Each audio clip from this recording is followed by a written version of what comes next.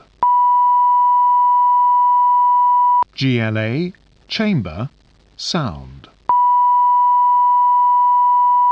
GLA, chamber, sound. GLA, chamber, sound. GLA, chamber, sound.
I was going to ask the Mayor to provide us with an oral update. Mr. Mayor, over to you.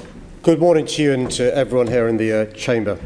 Today I'm pleased to confirm that, as promised, fares set by Transport for London will again be frozen in 2018. It's worth reminding ourselves they went up by more than 42% in the 8 years before I became Mayor.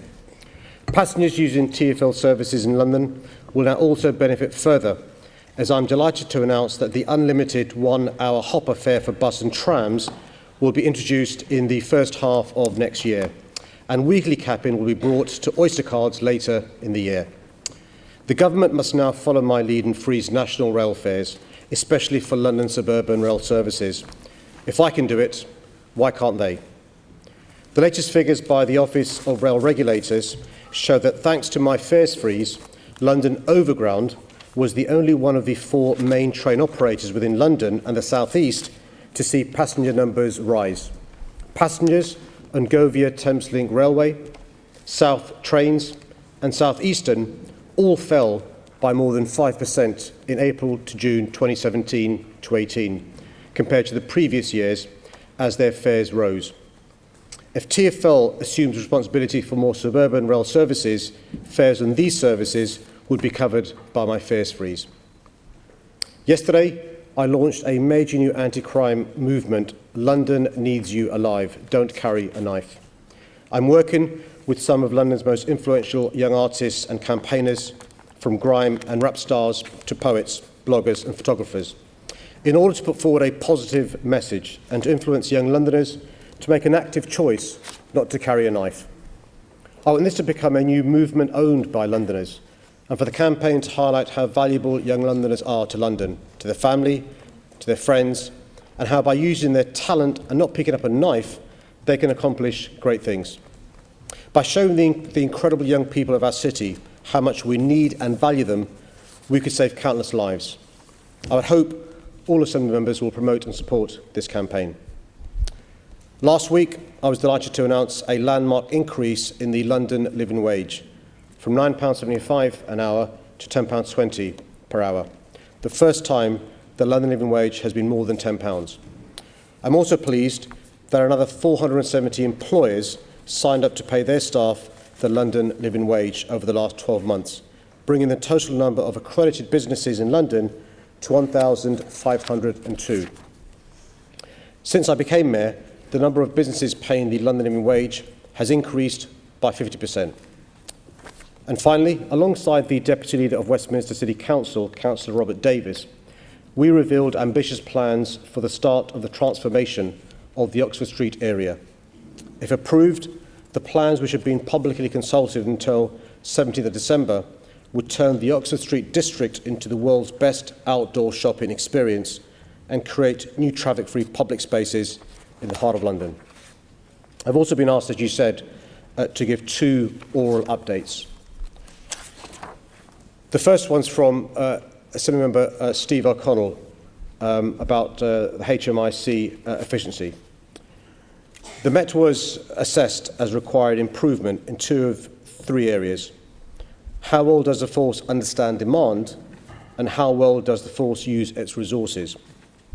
It was assessed as good in how well it plans for the future. A key theme which brings judgment down is that the transformation programme is in too early a stage in its implementation to get a full picture to see the results. The Met is making changes to address the issue of resources. The Met transformation programme is wide-ranging. The aim is to join up the data systems which feed into officers' mobile devices to mean officers can give better, quicker service to the public, and to change the operating model like BCUs, not just to save costs, but to improve a number of areas like policing, like investigations and safeguarding too. This change is needed as the Met is challenged by technology, which is out of date and at the end of its life. This contributes to the judgment in the report. Poor technology, not replaced when it could have been in previous years, affects how efficiently the service can run. The 2-week assessment in the summer also included response times in the East London BCU Pathfinder. The performance, particularly in BCU East, was not good enough. When the HMIC FRS inspected in May, they were below MPS average at 70% for Central North and 52% for East. However, for the month of October, the response times were better than the MPS average at 87% of immediate calls being answered in 50 minutes or less for Central North and 82% for East. Finally, we must remember that whilst officers in the Met are working hard to transform, they're also working to save £1 billion by 2021. My Deputy Mayor for Policing and Crime and I will, of course, continue to work with the Met to seek out any opportunities to make savings. But these are diminishing as the force has been cut to the bone.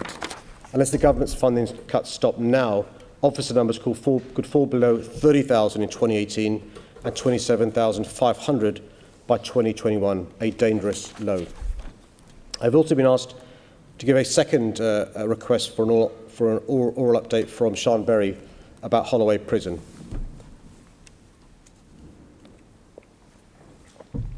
The Ministry of Justice Holloway Prison site in Islington is a large and well-located site that could see in the region of 1,000 homes built on it. It's crucial for me that the opportunity of it being released is taken to build as many genuinely affordable homes as possible, and to ensure the development includes community facilities that local people and services need. This is why my team has been working with the local council on their draft supplementary planning document, SPD, for the site. This SPD sets out that a development here could viably include 50% affordable housing and should include other benefits, such as the provision of a centre supporting women in the criminal justice system. The Ministry of Justice are now seeking a buyer for the land, and I was concerned that their current marketing approach, a straightforward and unencumbered freehold disposal, runs the risk of the site being sold to a land banker, a land trader, or a developer whose bid might not reflect the planning guidance for the site. We know that more widely, there is no incentive for government departments to sell to developers who are actually going to get on and build homes. Both the National Audit Office and the Public Accounts Committee have raised concerns about this. It would be an outrage if the Holloway prison site were to lie empty for years rather than being built out with new and affordable homes as quickly as possible. That's why I've written to the Justice Secretary, David Lidington, offering the expertise of my Homes for Londoners team. Given their extensive experience of bringing forward GLA-owned sites for development, they're well placed to work with MOJ's officials and advisors in the assessment of bids. I've not heard back from the Justice Secretary, but I am happy to update members when I do. Assembly Member Hall.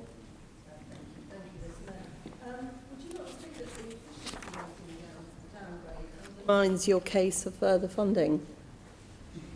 Well, I'm sure you've read the report.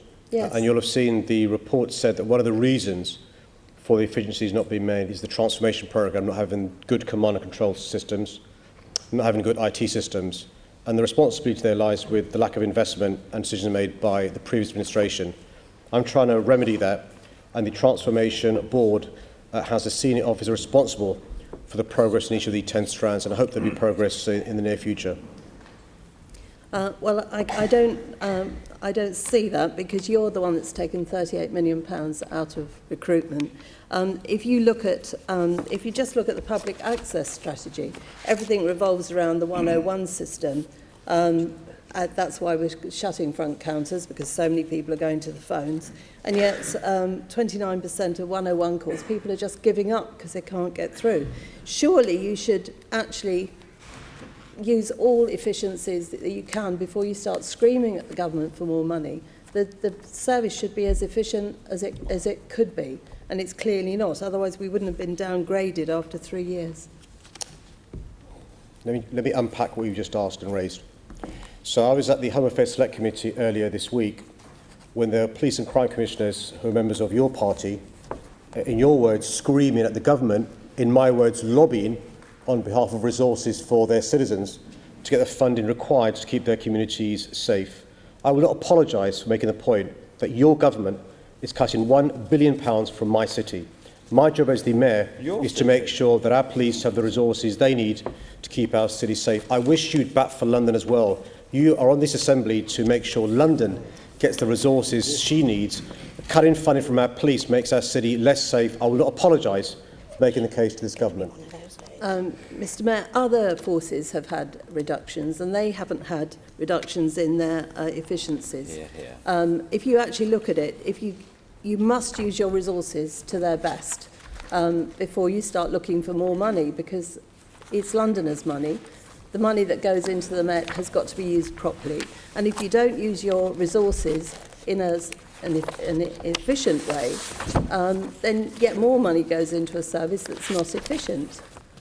That isn't good enough, and it is our London, if I may remind you, and we want proper efficiencies, and we need resources used as the best they can be. Well, I wish you'd start acting like it was your London rather than you being a Conservative representative here to justify what your government's doing. Your government is making massive cuts to our city. Our job as the GLA is to represent our city, not our party here. That's why I'm saying to you, if you're concerned about 101, we need the resources to make sure that the increased number of calls the 99 line receives, which are diverted to 101, they've got the staff there to answer these calls. Because of the cuts made by your government, we can't invest in these resources. We're invested in digital. We're invested in making sure that our officers have the tablets they need. But cutting £1 billion from our budget, 600 million already, 400 million going forward, doesn't make it easier. It makes it harder. Now, our job is to hold you to account, and you have to remember that the buck stops with you. You are responsible for the Met, and you are therefore responsible that it uses its resources in the most efficient way it can, which an independent group has said it is not happening. You, therefore, should actually take responsibility for this, make sure that your house is in order before you start, as I put it, screaming at others for more resource, because we'd rather know that any additional money that we'll all fight for will go into a system that is using the resources to the best of its ability. And that's what it's about, Mr Mayor. Chair, let me address that speech, which is this. Since 2010, the Metropolitan Police Service has lost more than 65% of its police and community support officers. Since 2010, the Met Police Service has lost more than 30% of its civilian police staff. Since 2010, the Metropolitan Police Service has had to sell off more than 170 police buildings. Since 2010, more than 120 police station front counters have been closed down. You can't pretend that some of this is not the fault of your government. But the question I put to you is about use of resource. So if you keep that in your mind, that is what I'm talking to you about, efficiency and use of resource. And if you can't get that right, then it's no point in throwing more money into something that is not efficient and it's not using its resource Only properly. a Conservative politician will think investing in our police is throwing money at the police. And can I just say, every victim of crime, or every person who receives a bad quality service because of lack of police officers, you should remember the Conservatives think we're throwing money at the police. No, the Conservatives like good use of money, efficient use of money and good use of resources. And that's what it's about, Mr Mayor. Okay. That's what I'm talking about. We're now getting into a party broadcast situation. So, do you have another question, Assembly Member Hall? No, I'll Thank leave it you. there. Thank you. Okay, let's then, Mr Mayor, there's been changes around the flow of... Did somebody else want to come in? No? We've had changes with the questions. So the next question to you is in the name of Assembly Member Arbour, and it's about the CS9, and it's question number 4272. This Sure. is the superhighway. Sure. Yeah, CS9, running through his... Can I, Chair, through you, thank Assembly Member Arbour for his question and for his interest in this matter and the representations he has made. We are grateful. We will deliver on our long-term plan to encourage more Londoners to walk and cycle by implementing the Healthy Streets approach, investing in our streets to enable more people to walk and cycle. I want to make it easier for people in West London to use sustainable travel and lead active lifestyles. I also want to make the streets on the proposed CS9 route healthier, safer and more welcoming places for everyone. If we're to meet the ambitious targets, we must get many more people cycling. The number one reason people don't cycle is because they don't feel safe. Segregated cycle tracks on main roads like CS9 are one of the ways we aim to enable more people to cycle in London. In addition to providing new cycle tracks that are segregated from motor traffic, the proposals include 5 new pedestrian crossings and upgrades to over 20 others. It is fundamental to me that the views of local residents are heard on this and other schemes. A criticism of the previous administration was they never were. I appointed Dr Will Norman as my Walking and Cycling Commissioner precisely to support this engagement. TfL recently completed a consultation with residents, businesses and other stakeholders on these proposals, involving 70,000 letters, over 230,000 emails and 11 public events. This has been a highly valuable exercise and I'm delighted with the amount of invaluable feedback received from a wide range of people. I was particularly pleased to see that 2 of the biggest employers in this part of West London, GSK and Sky, responded. All the responses to the consultation are now being reviewed and analysed to decide how best to proceed.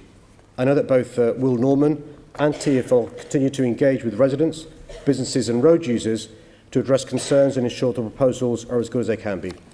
Thank you very much, Mr Mayor. I'm particularly concerned with that part of CS9 which goes through the Chiswick High Road. Are you familiar with the Chiswick High Road? Not as well as I am with Tooting High Road. Well, if I were to tell you, Mr Mayor, that the Chiswick High Road is the sort of beating heart of West 4, it's made up of more than 600 businesses, and although it's described, its name is Chiswick High Road, it's more appropriately a high street in TfL terms. I would very much welcome, before any decision is taken, that you actually visit Chiswick High Road to see what a wonderful place it is. You have gone through in your answer to me, and I don't dispute really anything that you said about encouraging cycling. But so far as the Chiswick High Road is concerned, many of the things that you have said, which will be created by a segregated cycle path, will actually not happen at all. TfL itself has said, for example, that traffic will be slowed down considerably, buses going through the high road will take an additional 5 minutes. Would you not agree that in a road which has a heavy amount of traffic, the more traffic there is that is going slowly, the likelihood is that you're going to get more pollution? Okay, Would you agree with that? Well, let me deal with the premise of your question, which is slower traffic. Yes. So what I have before me is that what the briefing says that the CS9 proposals would change journey times. Some would become quicker, some slower. So, for example, driving from Goldhawk Road to Holland Road would be 3 to 5 minutes quicker in both the AM and PM, but I accept what you say that some journey times may well be slower. I am specifically here speaking on this matter, Mr. Mayor, on behalf of my constituents who live in Chiswick, Sure. not those who live in Hammersmith and Fulham. I do understand your responsibilities for the whole of London, but my primary responsibility is for my constituents. One of the things that this cycle route will mean is that there will be no bus priority route. That again is against one of your own policies. I have in front of me TfL's policy for healthy high streets. High streets. It's true that this road is called a high road, but in fact it is a high street made up of many independent businesses. And the things that a high street is supposed to do is to look after pedestrians. And this is what TfL say. A high street shall provide a high quality environment for pedestrians. It shall provide good facilities for service vehicles to ensure local businesses can easily receive deliveries. It should improve road safety, and it should increase accessibility. Many of the letters that I have received say, so far as Chiswick High Road is concerned, these proposals are not going to do any of that. For example, I have an undertakers in the Chiswick High Road who say they're going to have very considerable difficulty in parking hearses. Further down the high road, I have the local Catholic Church, which says that people who want to use the Catholic Church for things, for example, like funerals, they're going to find that exceedingly difficult. Can I say, therefore, Mr. Mayor, that you should be looking at the policy for high streets, and the viability of high streets should be significant as far as this is concerned. Can I ask you, Mr. Mayor, are you aware that the Chiswick High Road runs exactly parallel to the A4, which is a wide arterial road, where there is adequate room for cycling, for a segregated cycle path, and it is not going to create the kind of disruption that local residents and businesses think will happen on the Chiswick High Road? I am. I know this is something TfL and partner boroughs have given a lot of thought to. Volumes of cyclists on the CS9 alignment are significantly higher than those in the A4. Connectivity onto the A4 is not good, and it bypasses town centres. Cyclists are residents, business owners and customers, and by transforming these areas, we're looking to make them more pleasant places for everyone to enjoy. Of course, that's all subject to the responses to the consultation, which needs to be considered. Yes, of course. You have already mentioned one response, which is from big businesses, which are actually on the A4, rather than on the Chiswick High Road. You commented on the support from GlaxoSmithKline and Sky Television, but because they're not actually directly affected and they're not directly on the route, obviously they're going to be in favour of that. What I'm suggesting to you is, Mr. Mayor, so long as you persist, I'll rephrase that, so long as the proposal persists in having a segregated cycleway here, you will be killing the goose which lays the golden egg, which makes Chiswick the attractive place that it is. Can I ask you that you personally will visit Chiswick High Road, you'll have an extremely pleasant time, an extremely interesting time there, and you will see, if you like, London as it used to be, with proper traditional high street, with lots of thriving businesses, which you may well kill off. Well, I know my Walking and Cycling Commissioner, Will Norman's been there on a number of occasions. I'm happy to ask him to go again to meet with you and others. But as far as Chiswick High Road is concerned, the intention isn't to harm Chiswick High Road, the businesses, or to do any damage to them. And I'll make sure that the points you've made today are added to the response that we've already received. Right. Thank you, Mr. Mayor. Thank you. Assemblymember Devonish. Good morning, Mr. Mayor. Hi. I believe this scheme is a well thought out scheme.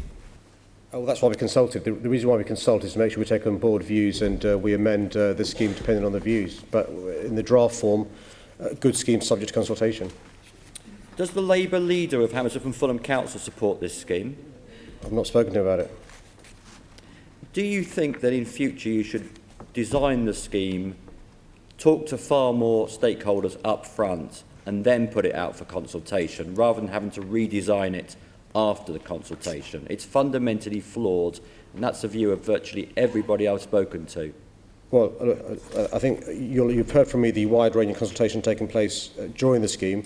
A lot of work went into the scheme before it was consulted upon, and I'm assuming the people you speak to are a cross-section of the community in that part of London. I'm not clear from the responses I've seen that is the case, and I'm happy to share with you some of the responses that have been received. As I said in answer to the previous question, there has been a good response, a good consultation, and Dr. Will Norman has been there on many occasions.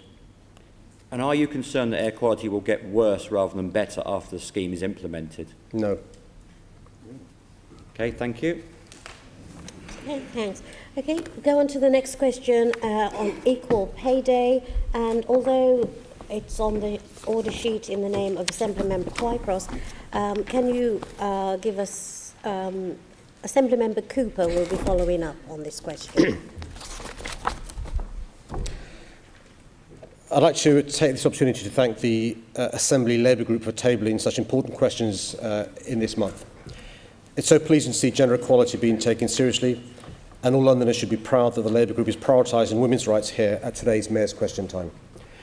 Equal Pay Day was on the 10th of November and marks the date women effectively stop earning relative to men, according to the current gender pay gap. According to the Fawcett Society, at current rates of progress, it will take 62 years to close the gender pay gap. That's just not acceptable. Reducing the gender pay gap is important to me, but it doesn't stop with gender pay. There are issues around ethnicity and disability pay gaps and huge issues around in-work poverty due to government policy. According to Trust for London, nearly 60% of Londoners living in poverty are in working households, compared to less than a third of Londoners 20 years ago. Women continue to be overrepresented in these low-paid jobs. The ethnic pay gap also remains unacceptably high, with the median wage for white groups £6.23 per hour compared to £13.46 per hour for all BAME groups. I'm therefore committed to the London living wage, which for the first time last week reached over £10 an hour. And I'm doing everything in my power to reduce pay gaps both across the GLA group and to influence London's employers and businesses to do the same. However, the problem still remains. The data we released last year shows although we do better than the average London employer, there is still a mean gender pay gap at the GLA of 4.8%, at TfL of 10.8%. It's clear from this data that we still have plenty of work to do to close this gender pay gap across the GLA group. We'll be publishing the latest GLA group gender pay data in due course, along with action plans which set out how we're going to tackle any gaps. And as you'll be aware, I vow to be a proud feminist at City Hall and to lead by example. That's why I've boosted female representation at the most senior levels at City Hall, including my top team, and increased the availability of part-time and flexible working options. Key boards such as the Transport for London Board, my Business Advisory Board, and my Brexit Advisory Panel are gender balanced and have ethnically diverse makeups, while the GLA was named by The Times earlier this year as amongst the Times top 50 employers for women. However, I'm fully aware we need to do more both within the GLA family and across London in order to reduce the pay gaps that currently exist. Well, thank you very much, Mr. Mayor. I noticed that you did mention that you've been doing some leading by example on this, which obviously we were very pleased to see, including the publishing of the first GLA gender pay audit last November. So was wondering, when you said in due course, does that mean that the updated one will be coming out before the end of this month? Because obviously it's a year on, so it'd be good to see what progress we've made. I think maybe optimistic this month, but within the next couple of months, and definitely well in advance of the statutory deadline of next March, but within the next couple of months. Okay, I think that would be really good. Why do you believe that the gender pay gap has been increasing again, and that the efforts that have been made, particularly in part-time work, I think it's very, very bad? Actually, if you look across the world, it appears to be increasing. In the UK, it's decreasing, but not at the pace we want. The stark fact is a lot of the low-paid jobs are done by women. Part-time working suits women, but they tend to be the lowest paid jobs. One of the reasons why I'm so passionate about the living wage is a high number of women earning the minimum wage. If we can get them onto a living wage, it means less poverty in their families, but also it means they can get help in relation to childcare. We've got to make childcare cheaper as well. We're not going to reduce inequalities in our city unless we address the issue of the gender pay gap, and we're determined to do that from City Hall. We want to lead by example. We want to use the GLA family to lead by example, but also use the power of procurement and the bully pit of City Hall to persuade others that it's the right thing to do. And by the way, the evidence tells us if you pay your staff and you pay women a decent pay, it leads to increased productivity. So there's a moral case and also an economic case too. What more can we do beyond leading by example, using our procurement power? What else can you do to encourage all businesses in London to pay equal wages and to reduce that gender pay gap? So one of the things we're working on is a good work standard. And the good work standard, the idea is a compact between City Hall and businesses across London. Just like the Living Wage Foundation have done great work to encourage employers to pay London Living Wage, we want to encourage employers to be good employers in a whole host of issues: childcare, help with deposits for loans for tenancies, and other issues as well. And we've just got back the responses to the consultation. We're looking at that, and watch this space for some example of good practice, the good work standard, which will hopefully raise the level across our city. That's great. Thank you very much, Mr. Mayor. Assembly Member O'Connell. I've got the next question. Oh, sorry, you didn't want to come in. You flipped a question, I believe. No, we do go next to David Coburn. Because Tony took the Conservative slot. No, sorry, it's just you swapped. You swapped, or we were informed that you'd swapped and put Mr. Arbour in your place, so therefore you're now in his place. That's how we were informed. So, oh, okay. It doesn't matter. It doesn't matter. We'll bring him in. We can bring him in. Just to be helpful, Madam Chairman, what we were informed by Secretariat is that all of our questions would move down one, so that actually Assembly Member O'Connell would be the next Conservative group question. Okay, exactly, well, so, we haven't got to your next slot yet. We haven't got to the next Conservative slot. We haven't got to the next Conservative slot. No, I understand yet. that, but it's just that the ruling you just made was in contravention with what we were told. Okay. Assembly O'Connell, can you wait for your next slot? Thank you. Okay. We now move on to the question in the name of Assembly Member Curtin, and that's the Uber appeals process. Thank you, Chair. TfL's role in regulating taxi and private hire services in London is designed to ensure a number of things, including passenger safety and security. In accordance with the private hire legislation passed by Parliament, any private hire operator can continue to operate until the appeals process is concluded. This includes Uber.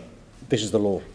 The Private Hire Vehicles London Act 1998 includes provision to appeal a licensing decision within 21 days of it being communicated to the applicant. Uber London Limited appealed the decision on 13th of October 2017 and can continue to operate until any appeals process has been exhausted. Right, thank you, Mr. Mayor. Do you have any idea of how long the appeals process is going to last? Good question. So it's a question I've asked as well. So my understanding is it could go on for a number of years. Let me tell you why. The appellant goes to the Magistrates' Court, and depending on the decision, the losing party could appeal to the next court up. And the reason why I said a number of years, because if you think about it, there are 4 tiers. Magistrates' Court going up all the way to the Supreme Court, potentially. So before all the appeals are exhausted, because obviously there's a delay to get a case heard before a court. So the best guesstimate I've been given is it could take a number of years. But I would be surprised if we didn't have the first hearing in the early part of next year. Yeah, now, I understand that that's the law, so there's nothing you can do about that. But you decided with TfL not to renew their licence on the basis of safety concerns, and one of the things was raised by one of your own police commissioners, Inspector Billany, who spoke of Uber in some cases referring allegations of serious criminal cases to TfL rather than the police. Have you put in any process to make sure that that doesn't happen again, and that if there is a serious case, particularly allegations of sexual offences, that will be dealt with by the police immediately rather than going through a period of months where potentially nothing is done? If you're a Londoner, if you're a consumer of private hire vehicles in London, and you're being told the reason for a licence not being renewed is safety and security, I understand your concern. You want reassurance that the minicab, the Uber, is going to be safe and secure. The good news is we've invested in additional compliance officers. We now have more than 300 compliance officers. We quadrupled the number of officers we had.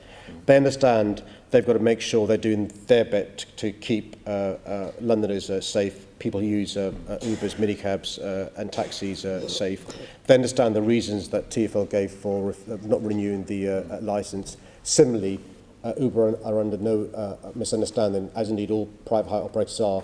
If there's reports of incidents to them, they need to report it to the police and not simply keep it to themselves or just report it to TfL. TfL have made that quite clear, and it's important any private hire operator, if there's an allegation made to them, they report it to the police, who are the appropriate authorities.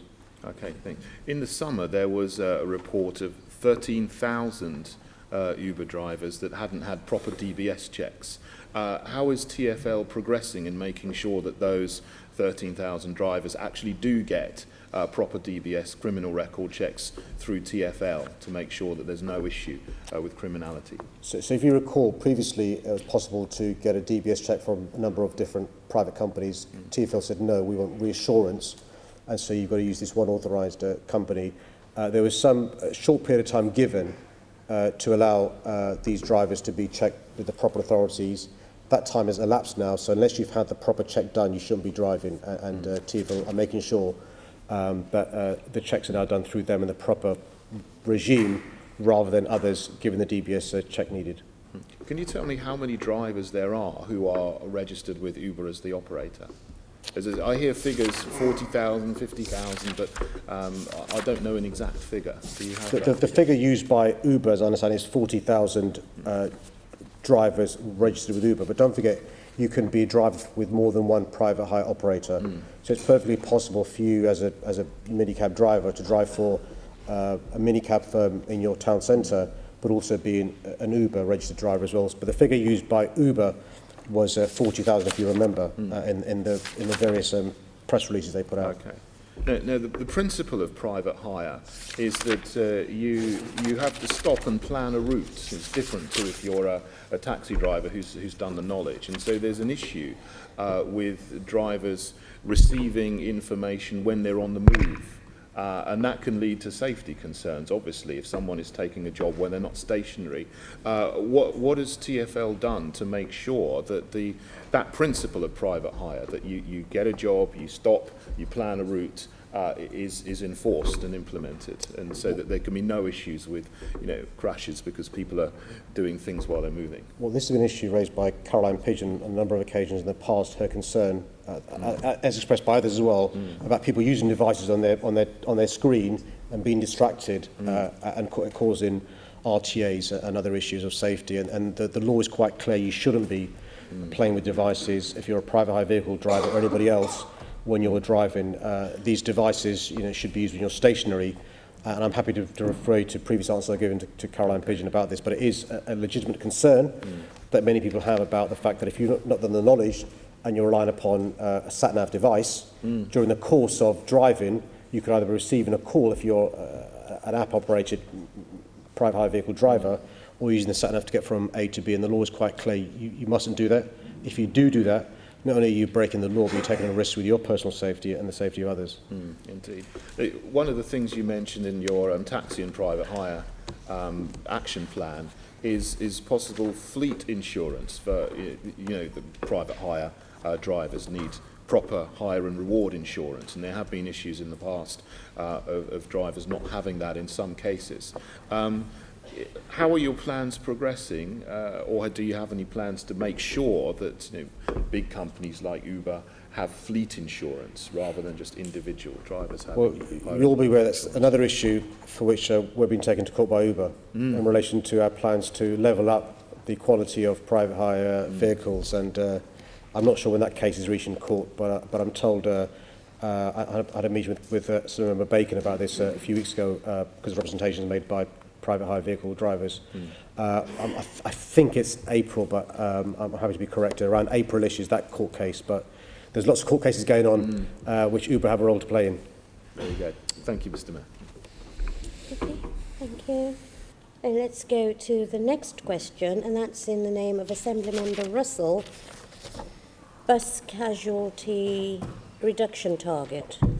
I believe deaths and serious injuries as a result of collisions on London's roads are neither acceptable nor inevitable.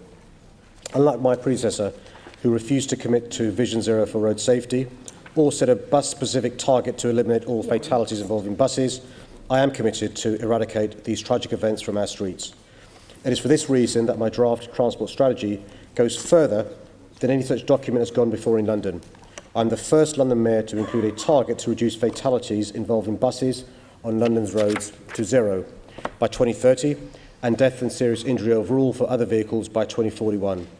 To further demonstrate my commitment to this Vision Zero approach, I'm leading by example, and I'm committed to reducing casualties at a faster pace with London buses. My target to reduce the number of people killed in or by London buses to zero by 2030 is, I'm told, very bold, but has been set with reference to past trends in casualty reductions while taking into account my new Vision Zero approach. I should make clear that although the vision is for 2030, I want to see a reduction in bus incidents every single year. In my draft transport strategy, I set the ambitious target to reduce the number of people who are killed or seriously injured in or by London buses by 70% by 2022. The target must be stretching and ambitious to help drive progress, but also realistic and achievable. I will identify every opportunity to enhance my bus safety programme and will take on board feedback from the Assembly's Driven to Distraction report. The bus safety standard, which will involve safety requirements to be written into all bus contracts from the end of 2018, is at the heart of this work, and I'm certain it will be effective in reducing bus collisions. While I'm confident that my target for 2030 is ambitious but achievable, there is considerable uncertainty in terms of the benefits of safety technology measures beyond 2022. Although safety technology has proven effective in driving down the number of people killed and seriously injured in private hire cars over the past decade, it is currently unclear how effective these will be on buses carrying standard passengers or how quickly bus manufacturers can incorporate these new technologies. Therefore, if we are achieving good progress, I'll review whether we should bring forward the target date from before 2030 to stretch our progress still further. Thank you, Mr. Mayor, and it is really good to see you being so ambitious, to get things down by 70% by 2022, and also to hear you saying you want things to get better every single year, because taking a Vision Zero approach means being able to put your hand on your heart and say that you are doing absolutely everything possible now to prevent any death and injury on our roads.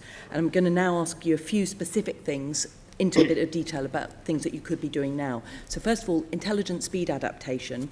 You told me back in June that intelligent speed adaptation would begin to be introduced on buses later this year. So how many buses have now been fitted with this potentially life-saving technology? So my answer is the intelligent speed assistance will be fitted to new buses from December. And it's just one component of the wide-ranging bus safety standard. I could read out the bus safety standard if you want me to. It's the point is, I know that the new buses are getting it from 2018, but back in June I had an MQ where I was told that it would be being introduced on the existing. So it's the retrofit of the existing fleet. You've got about 8,000 buses it's from in the December. fleet. Do you know how many? Well, I'm about to write to you, but the note says here, from December ISA begins, but I'm happy to give you a note on a monthly basis about that would be progress fantastic. made. Thank you very much. Basically, ISA technology, it makes buses stick to the speed limit sort of 97 to 99% of the time, these lower speeds cut collisions, and speeding up the rollout of ISA will actually help you with Vision Zero. Accepted. So then, bus driver working conditions. You've already mentioned the Transport Committee's report led by Assembly Member Pidgeon. During that investigation, bus drivers told us that sometimes they can work up to 16 hours a day, which can include up to 10 hours of driving time. We heard about drivers who were unable to take minimum legal breaks and a lack of toilet facilities on routes, meaning that when they get their breaks, they spend them running around trying to find a toilet in the first place. Tired drivers are more likely to make mistakes. So the report in Driven to Distraction called on you to commission and publish a piece of research into London bus drivers' working conditions. Unite and the bus drivers themselves have also called for this in their Bill of Rights. So you're revising the bus safety programme now. Will you get this research done and use the findings to inform the bus safety programme? There's an announcement imminent about the progress made. We're working with Bus Drivers Unite and TfL, which will be this side of Christmas. And that will answer your question about the research, but I don't want to preempt the announcement because the discussion's taking place now. But it's good news, and you'll be pleased to you'll be pleased with it. Which I is what I'm look trying forward to to it, and I hope that the people like these bus safety campaigners who've been really trying to change things. And I've got to say this. I mean, some of the testimony the Assembly received is quite disturbing to read and very upsetting. And so it's a very important report, and there's an announcement imminent on that. That's really good to hear. Very quickly, the incentives in the bus contract, something else you could do. At the moment, the bus contracts are focused on reliability, and safety is not factored into that payment structure. So can you ask TfL to integrate safety targets in the quality incentive contracts that it agrees with their operators? So the bus safety standard, which will involve safety requirements, will be written into all bus contracts from the end of next year. From the end of next year? The new contracts, because obviously you can't retrospectively. Excellent. So I say. Thank you. And then finally, on transparency, I gather TfL and the bus operators had a London Bus Safety Summit this week.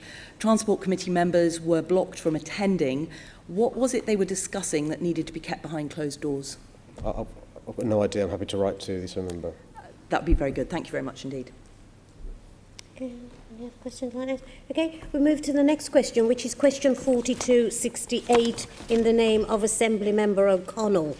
It's Assembly Member O'Connell, and it's the public access strategy consultation. So just trying. See, you're making it hard today. Is it question one? Is that the other question? Yes, that's fine. That's fine. Thank you for your question, and I appreciate that the public access strategy makes some tough decisions about police stations and front counters. These are decisions we'd rather not have to make. However, given the Met's budget has been reduced by £600 million already, and a further £400 million of savings has been found by 2021, we're left with very little choice. I'm confident in the process that MOPAC and the Met went through to consult with Londoners on this, and confident, as you'll see for yourselves, that their views were reflected in the final strategy and decisions taken. The facts speak for themselves. Through this consultation process, we received almost 1,700 responses to the online survey, 900 written responses via email or letter, and there were over 1,500 attendees at the various public events which took place in every single London borough. That's well over 4,000 people giving us their views, bigger than any other consultation of this type that MOPAC has run. Londoners clearly knew about the proposals, which is how it is that so many responded.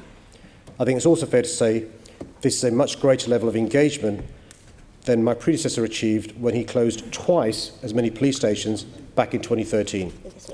As well as this, my Deputy Mayor for Police and Crime, Sophie Linden, invited all MPs, Assembly members, borough leaders and chief executives to meet with her to discuss the proposals when the strategy was launched, and wrote to them all again on publication with details of the final strategy. I accept that closing police stations or front counters is controversial, and as I've said before, I would rather not be in this position. But given that the government have continued to refuse to adequately fund the Met, we're left with no choice. Despite this, I continue to believe that it was right to ask Londoners their views on specific proposals. We have listened and changed the proposals where there are strong arguments to do so. We have made some key changes, including keeping the station in Dagenham and keeping the station in Bexley Heath, as a result of consulting with the public and stakeholders. We also listened to other concerns that people raised: the accessibility of dedicated ward officers, whose numbers we're doubling, the location of dedicated ward officer hubs so that they start and end their shifts close to the wards they serve, and the availability of community contact sessions so that DWOs are accessible at predetermined times and places convenient to their community. MOPEC and the police have taken great care in the final strategy to listen to these views and provide more information to people.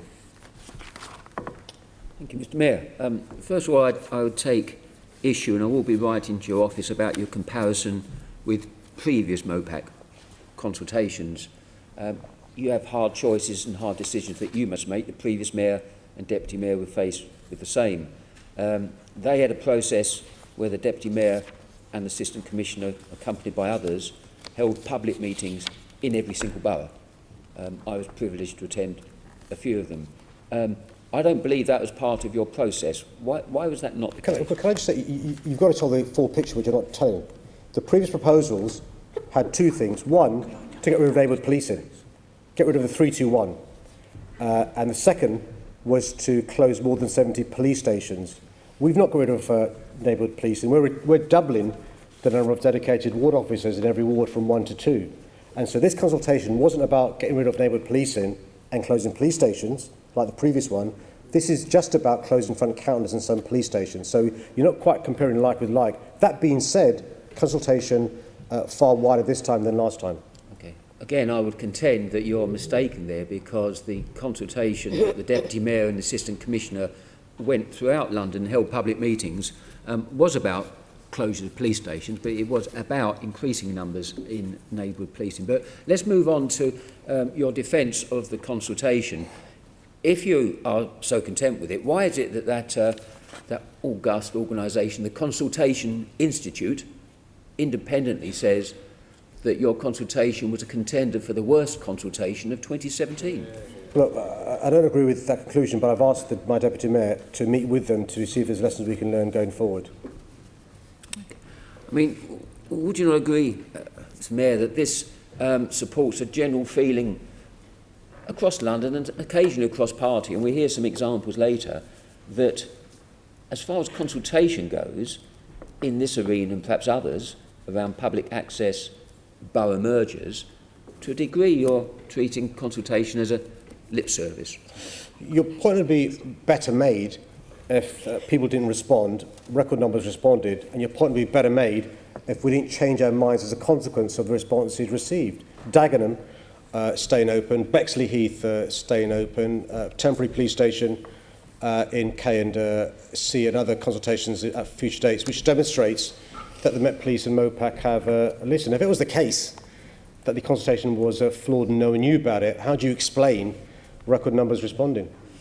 And as I say, the Consultation Institute, I mean, I've looked at their website and read their reports, go into great detail, perhaps more detail than some of your officers may be briefing you on.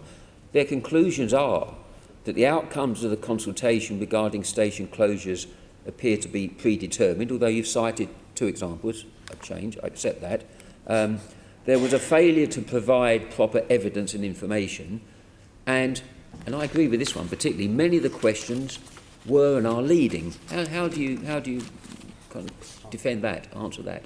Well, one of the problems when you use the same office as Boris Johnson uses, they use the same tactics, I suppose. But the key thing is we want to learn the lessons going forward. That's why I've asked Sophie Linden to meet with this body to see how we can learn the lessons going forward. I always think it's important to improve. I think process matters. I think consulting in London matters. If there are things we're doing that are imperfect, I want to work to make sure they're better going forward. Yeah. I don't think we should be here to criticise or blame very good officers. Moving on to the consultation, initially when you launch the consultation, bear in mind there's two very important aspects to this, which is public access and engagement, which you'll agree with me we must get absolutely right across London. And then you disaggregated both of those parts of the consultation and pushed to one side for the moment engagement. Now, what are your plans around engagement consultation? I don't follow what you mean. I'll repeat it, this is pretty clear. When you launched the consultation at the beginning, you talked about public access, okay, but also engagement, think safe enabled board or panels, engagement with Londoners generally. Then, later on, you disaggregated both and consulted purely on, in essence, station closures and counters and public access. And I understand that you will be considering a second consultation, perhaps end of the year and the new year, around engagement. That's right. No, so there's a reason why I was confused by questions, because in my answer I made the point that in addition to decisions around police stations and front counters, we've also listened and in relation to accessibility of dedicated ward officers, the location of where the dedicated ward officer hubs are going to be, so they start and finish close, their shifts close to the wards, the availability of the community contact sessions, and in those areas where there's a long walk, more than an hour, we've doubled the amount of sessions. Is that what you mean? No. The point I'm making is you've published your public access strategy. Yeah. You have not yet published your engagement strategy. That is going to be published in the new year. Will you be doing a further, I hasten to say, a better consultation around that strategy? No, the strategy in relation to the police station front counters has happened. The decision has been reached. There's a separate discussion and work in relation to BCUs. But as far as the engagement is concerned, we've got a model now in relation to how our DWOs and community contact will work. So you're not going to be publishing a fresh engagement strategy in the new year? I'm confused. No. No. Okay, I'll leave it at that for the moment. Assembly Member Devonish.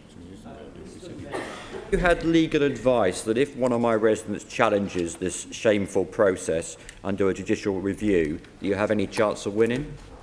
We always take advice. Would you publish that advice? No, because if you're... I mean, just pause and think about this question, Chair. The Assembly Member is seriously asking whether I'm going to publish legal advice about the merits or demerits of somebody bringing a case. I mean, no, as is normal and has been the case since time immemorial, legal advice is not going to be published, Chair. So you're confident you'd win such a judicial review, are you? Well, I think the Met Police and MOPAC wouldn't be putting forward these proposals if they didn't think they were good. Thank you. Okay, thank you. Now, let's move on to the next question in the name of Assembly Member Dr. Sahota, and that's public space protection orders. And that's 4620. Making it very, very hard today. This is what happens when members move their questions about. It's question 6 in my Lever Arch file. Yes. This is an extremely important issue, so thank you for raising it, Senator Member Sahota. I support people's rights to campaign and protest. The ability to do so is the cornerstone of any democracy. However, when protesting turns to harassment, especially of vulnerable people, then something needs to be done. It is totally unacceptable that vulnerable women have to face what is essentially abuse when they're simply trying to receive a public service. It is also completely unacceptable for the people working in these clinics to be harassed for simply doing their job. I'm very supportive of local authorities using enforcement tools at their disposal in an appropriate and targeted way, and this is a good example of a local solution. You therefore probably won't be surprised to learn that I fully support the motion set down by Ealing Borough Council. I'd also pay tribute to Dr. Rupa Huck, the Member of Parliament for Ealing Central and Acton, and others who spoke eloquently about this issue in Parliament last week. Thank you, Mr. Mayor, for that. Rightly, the residents of Ealing can be very proud of their council, of how they responded to this petition from 3,593 women who complained about what is happening, and under the Sister Sport petition. The petition called upon the council to end the persistent presence of anti-abortion vigil outside the Mary Stopes Reproductive Centre on Maternity in Ealing. And of course, 58 of 61 councillors supported this. This is a cross-party agreement. But of course, as you refer to Dr. Rupa Huck raising this in Parliament, and she called this street-based gender harassment. The Home Office said that the government will work with the police and local authorities to ensure they're able to make full use of the existing powers to prevent this kind of behaviour. So will you, Mr. Mayor, work with London boroughs and the Metropolitan Police to establish what resources are required to ensure they can make full use of the existing powers and lobby the government to guarantee that these are realised? I'm happy to take my lead from London councils and be willing to speak with London councils about any particular issues we can help with. Of course, the Borough Commander in Eden will work closely with Eden Council to make sure that the local solution is effective, because obviously we can't have a situation where women in particular, often vulnerable, are harassed this way. Thank you. Mr. Mayor, of course, one of the proposals for the Eden Council was to have the public space protection order, okay? And so this requires collaborative working for the buffer zones. If the PSPO is passed in Ealing, will you provide the assurances that MOPAC and the matter will support Ealing Council and enforce the public space protection orders? Yeah, I'm sure the Borough Commander and the Police Service will provide the support needed. Great. Thank you, Mr. Mayor. Okay, thank you. Then we now go to the second Uber question and the name of Assembly Member Boff, and that's question 4213. Thank you. Sorry, it's Andrew Boff. The premise of this question is factually untrue. During the mayoral campaign, I did not say that I used Uber. I've never knowingly used an Uber. I've never had the Uber app on my phone. I've never ordered an Uber. As I've said many times before, there is a place in London for a flourishing black taxi and private hire vehicle trade, but they have to play by the rules. During an interview with the BBC, I was asked whether I was an Uberman or a black cab man. The questioner was clearly asking which side I would take if I was elected mayor. I describe myself as both because this isn't about taking sides, it's about ensuring there is a level playing field for all providers. Thank you, Mr. Mayor. It's taken you've had a few weeks to get a briefing on that question from when it was initially asked by Hannah when you hosted the programme on LBC. Of course, the difference between now and then is that you can't shut me up by putting the phone down as you did to him. Do you think you owe Hannah an apology for not answering his question in that fulsome way? Well, Chair, I'd say Senator Boff's had a month to think of a question. That's the best he can do here. It's all an apology. But it wasn't me that cut off this gentleman who rang, and it was LBC, because the topic of that part of the programme was not Uber. I think it was something else, and I think LBC cut this gentleman off. You finished with Hannah, after not answering the question, saying, "I don't know what you're talking about, mate." Well, obviously you did know what he was talking about. Did you not? Oh, you've just answered the question to me, so you do know what the subject was about. So, I'm not sure the question is, Chair. This was a question from a Londoner, Mr. Mayor, and you hung up on him. Well, Chair, I'm sorry. It's my fault because Mr. Boff was looking at his next question, not listening to my last answer. So let me answer again, because it's really important that elected politicians are given the courtesy of a response to a question. You could have chosen to answer that question. And not interrupted when they're answering a question to another. Okay, let me have an answer. So I was asked this question by the caller, and the people who, in the booth, I'm sure Mr. Boff is also on LBC, the producers behind the booth cut off the caller because it wasn't on topic. Allegedly. Assembly Member Boff. Mr. Mayor, your predecessor commissioned a report in January last year to investigate the potential impacts of removing the congestion charge zone exemption for PHVs. Will you release that report to the Assembly? The previous mayor, sorry, will I release the report done by the previous mayor? It's a GLA report, Mr. Mayor. Well, then, Chair, I'm happy to get my staff to write Senator Boff a note on the procedures of City Hall and a noddy guide on how to do the FOI, because that will hopefully help him get this information. So, Mr. Mayor, are you currently saying that you're not going to release that report? I'm happy to disclose all reports under the usual FOI processes, but he's asking me to answer a question about a report done by the previous mayor, and so the best thing to do is for me to send him a note on how to get this sort of stuff to make it easy for him to get it. So you're saying that the Assembly should resort to FOI procedures in order to get reports that are GLA documents? No, Is that what you're saying, Mr Mayor? Assembly Member Boff, ask your own question in your own time. I didn't hear the Mayor say that. I heard the Mayor say I'm just asking for a confirmation, I Chair, heard the Mayor say whether to or you, not the Assembly has to wait for FOI procedures before it can get reports, GLA reports, that it's requested. That's not what the Mayor said. The Mayor said I if wouldn't you mind want... the Mayor saying that. Well, actually. if he can just repeat again Who what is you the said. Mayor here, Chair? Well, I'm the Chair. No, I'm the Chair. And I've heard, as everybody else has heard, what he said. He was not speaking to the Assembly. Can I ask the Mayor to repeat that answer? Yes, thank you very much. If the Assembly member wants to see a report prepared for the previous Mayor, I'm happy to send in the processes and how he goes about getting that. I want to see a GLA report, Mr Mayor. Okay, Will you provide that GLA report to the Assembly? I'm really happy to look into the report he wants, Chair, and write back to him directly about it. Thank you. Thank you very much. Thank you. We waited a whole month for this. That's the quality of them. I'll hand over to the Deputy. Assembly Member Arnold. Next topic is the glass ceiling.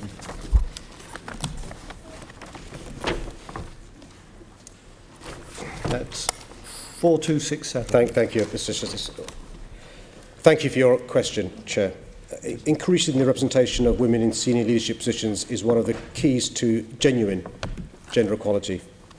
Since my arrival in May 2016, I've worked to deliver on my commitment to increase gender diversity at board level across the GLA group. 50% of the new appointments to the LEAP board are women, a record. 53% of the new members on TfL's board are women, a record.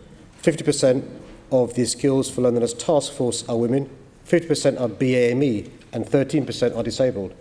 50% of my cultural leadership ambassadors are women, while 29% of them are BAME. 60% of my business advisory board are also women, also a record.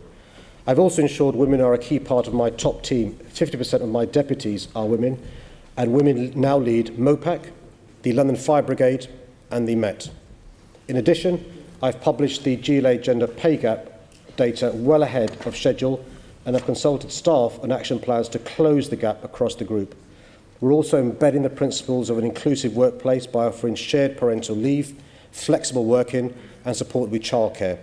Testament to the progress since I arrived at City Hall is the GLA's recent inclusion in the Times and Business in the Community's top 50 best places for women to work.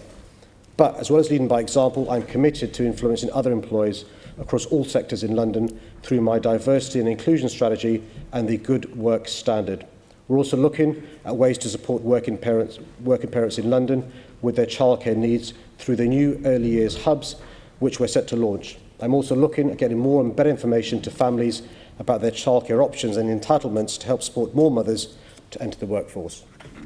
Thank you for that answer, Mr Mayor, and I welcome the work that you've been doing in terms of gender overall. What I want to do, though, is just address the related issues about women from BAME heritage.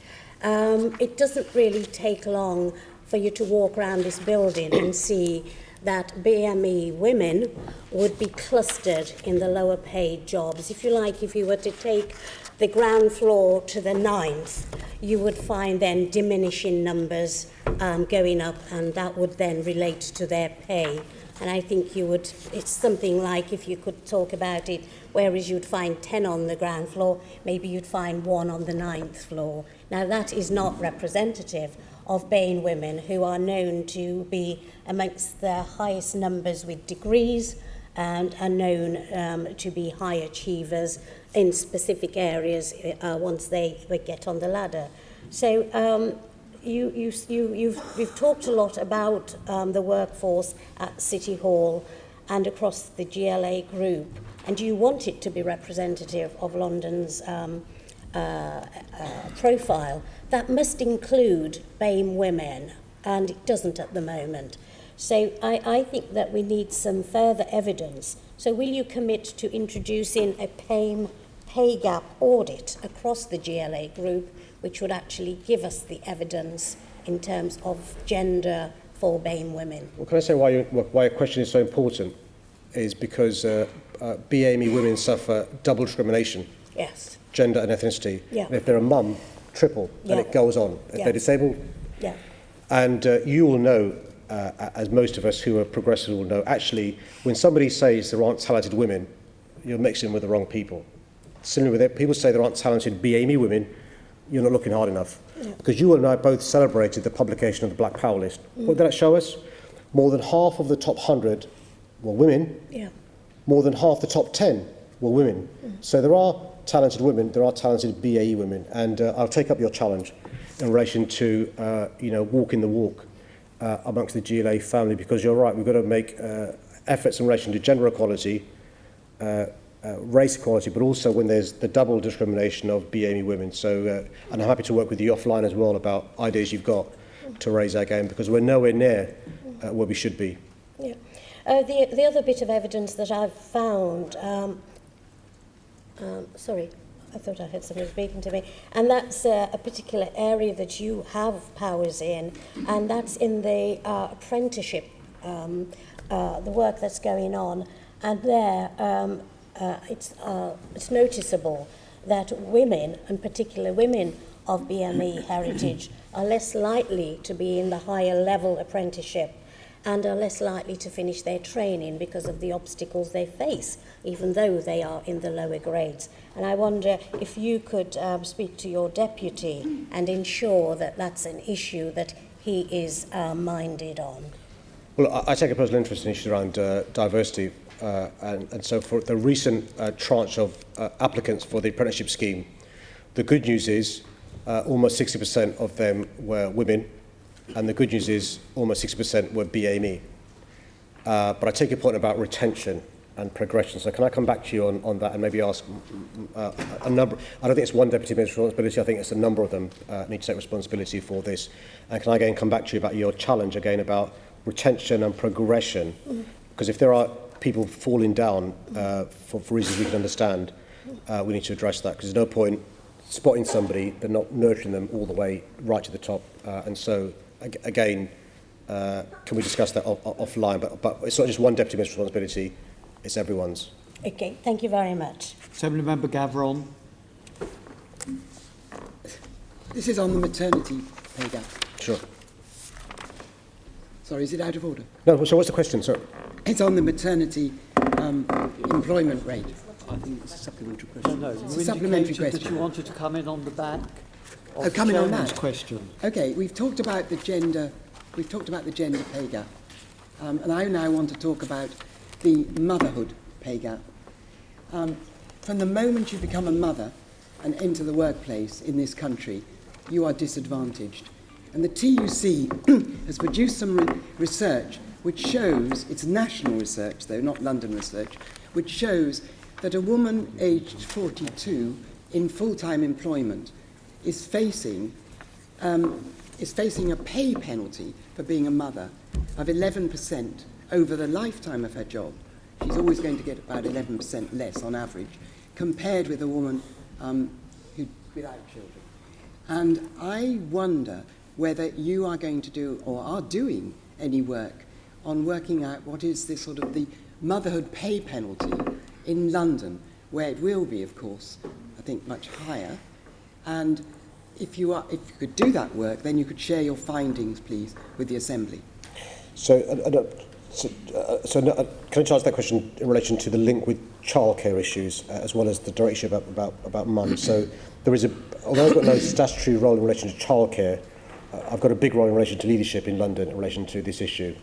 Childcare is very expensive. There are childcare deserts around London, and so with my statutory deputy mayor, Joanne McCartney, we're doing work in relation to what we can do with establishing 3 early year hubs, which will help the issue of childcare and accessibility. Separately, we launched the childcare loan deposit scheme, and we're encouraging others to do so. But the key thing we're working in relation to influencing other employers outside the GLA family is the Good Work Standard. And in answer to a previous question, I mentioned how we're working on this compact where we can encourage employers to sign up to the Good Work Standard. And one of that things will be addressing the issue you referred to. How do we stop a situation where if you're a mum, you're less likely to progress in your career and you're more likely to earn less? How do we make childcare more accessible? And so a number of things doing with the good work practice. If I'm frank, in relation to the pay gap between a mother and others in the workplace, or a mother and men in the workplace, that's not an issue we're looking at specifically, but I'm happy to discuss that with my Deputy Mayor Joanne McCartney about what work we can do, or work's already been done, which we can feed into. It would be great if you could do some research on that. The other thing is that with the introduction of the benefit cap, women on low incomes now are really, it's all getting worse for them. And it's particularly none more so than if you are a single mother.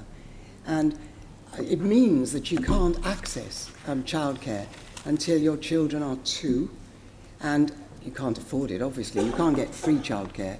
4 single mothers earlier this year took the government to court, and they took the government to court on the basis that they couldn't take up the 16 hours of work because they couldn't get childcare. The judge ruled in their favour and said that it was unlawful of the government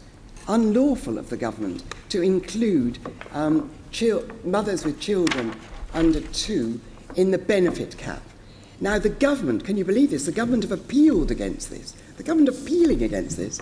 And I want to know if you are lobbying the government on this, and if you can make sure that the judge's ruling is carried through.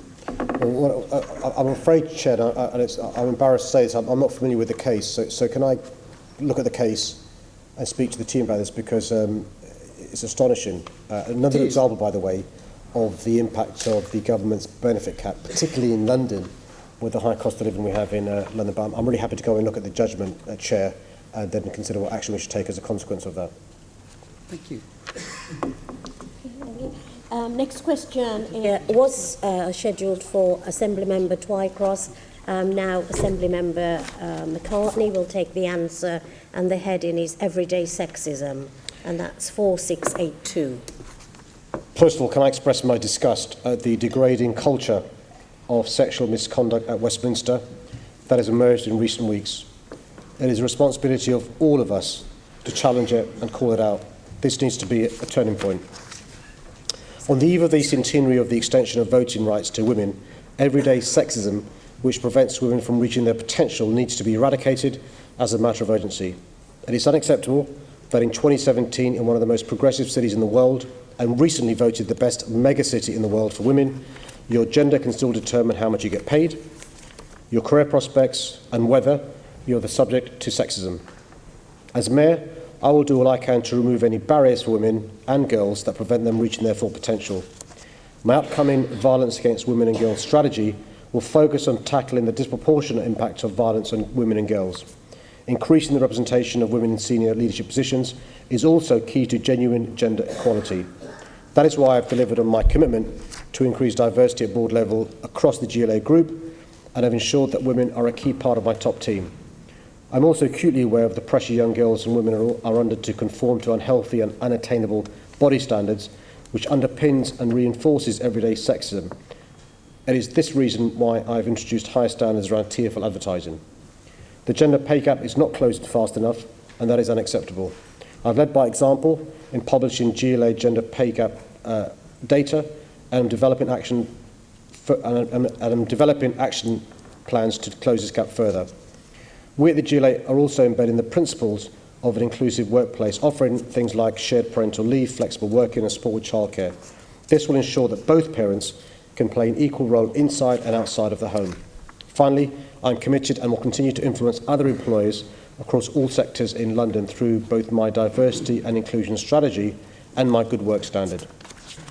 Thank you, Mr. Mayor. And this morning we've heard many examples where there's been a disproportionate low number of women at higher levels of management, higher pay scales, and the Me Too campaign has recently highlighted sexism, harassment and abuse. You obviously have a leadership role. You've talked about your good work standard, but what more can you do to ensure that businesses in London tackle that everyday sexism in the workplace? I think there's a lot we can do, and I don't limit what we can do by the powers given to us by Parliament. We can lead by example. We've got a role to play there, taking sexism seriously in the workplace. from narrowing the gender pay gap to increasing the representation at the top of City Hall. You know, we employ across the GLA family almost 80,000 people. That's 1.4% of London's workforce. We can make sure we're a good employer there. We can support those businesses and organisations across London that want to make a difference in tackling sexism. I'm hoping the good work practice, the good work standard we have will make a difference to practice in places of work. We can tackle issues like gender stereotypes, the work we're doing around Schools for Londoners, the digital pipeline, positive role models. And so I think all of us are in leadership positions, all 25 of the Assembly, me as the Mayor, and all have a responsibility to address this issue and challenge everyday sexism. The idea that in 2017 in London you can have harassment in places of work, you can have people who are treated in an appalling manner, in a degrading manner, can't be right. And by the way, this is a responsibility for men as well as women, and it's crucial that we all act on this together. Yeah, and that leads me quite nicely into my next point, which is that gender stereotypes are often established very early in life. And so what can you do, or we do, to challenge the language and eradicate misconceptions of both boys and girls at an earlier stage? I think role models are crucial and have a crucial role to play. One of the reasons why I was so keen for you to launch last week the first ever Mayor's London Scientist programme was for young people to realise that actually you've got great women scientists, pioneers, astronauts. It's not simply the men that can become a scientist or be an astronaut. The digital talent pipeline, huge role to play there to address the issue of too many girls not thinking there's a career in this for them. The reason why I visited Google and Coding for Girls, and I'm a big advocate for Coding for Girls, is how they are trying to turn around the perception there is about the tech sector. Skills for Londoners doing big work around here as well. We're going to tackle the stereotype in relation to what strong leadership means. So, a strong woman leader is not, caricatured in a pejorative or negative way. We've got to challenge negative connotations around women when we see them, whether it's how women are perceived in leadership positions or how it's assumed certain careers are not for them. Why is it, for example, when you go to toy shops, there are certain toys for one gender and different toys for another? And I think you're starting to see progress, obviously not as rapid as many of us would like it, but I think there's a great quote from one of my heroes, Malala Yousafzai, the Nobel Prize winner. She said, "How can all of us succeed if half of us are held back?" And this is why my point about this affects all of us. Actually, it's a no-brainer in relation to tackling the issue of gender stereotyping, tackling the issue of sexism. We all benefit. Assembly Member Desai. Gender-based hate crime. Mr. Mayor, Nottinghamshire, North Yorkshire and Avon and Somerset police forces now officially recognize gender-based hate crime. Nottinghamshire pioneered this approach, recording approach in July 2016, and I wrote to you in the form, I drew your attention in the form of written question to Nottinghamshire's approach in October 2016. You said that you'd get your team to monitor the situation. Sarah Newton, giving evidence on behalf of the National Police Chiefs Council to the Home Affairs Select Committee earlier this year, described this move as, quote, really innovative and urged other forces to pick up this good practice. Do you agree with her? And will you follow her example of these forces by officially recognizing gender-based hate crime? Well, thank you for your question, and thank you for continually raising this issue with me. What MOPAC is keen to do is learn the evidence that comes from the few areas, and Nottingham have taken the lead, that have adopted this approach to including misogyny, as you said, as a hate crime. It's early days yet. MOPAC spoke to Nottingham a month or so ago, very, very early days yet. So we're reviewing and analysing what happens in Nottingham and other parts of the country, and then we'll come back once we've got a better idea. And one of the great things about having 43 police forces around the country is if one police force has an idea, we can let them run with that idea and then learn lessons. Good. Sharing good practice. Thank you, Chair. Thank you. Okay. Right, let's go to the next question, and that's now in the name of Assembly Member Bailey, and it's on the ULEZ, and it's question 4267. So it's my fault, not yours. Unlike my predecessor and Conservative Assembly members, I'm determined to take urgent action to help clean up London's lethal air. The shameful scale of the public health crisis London faces, with thousands of premature deaths and illness, caused by air pollution must be addressed.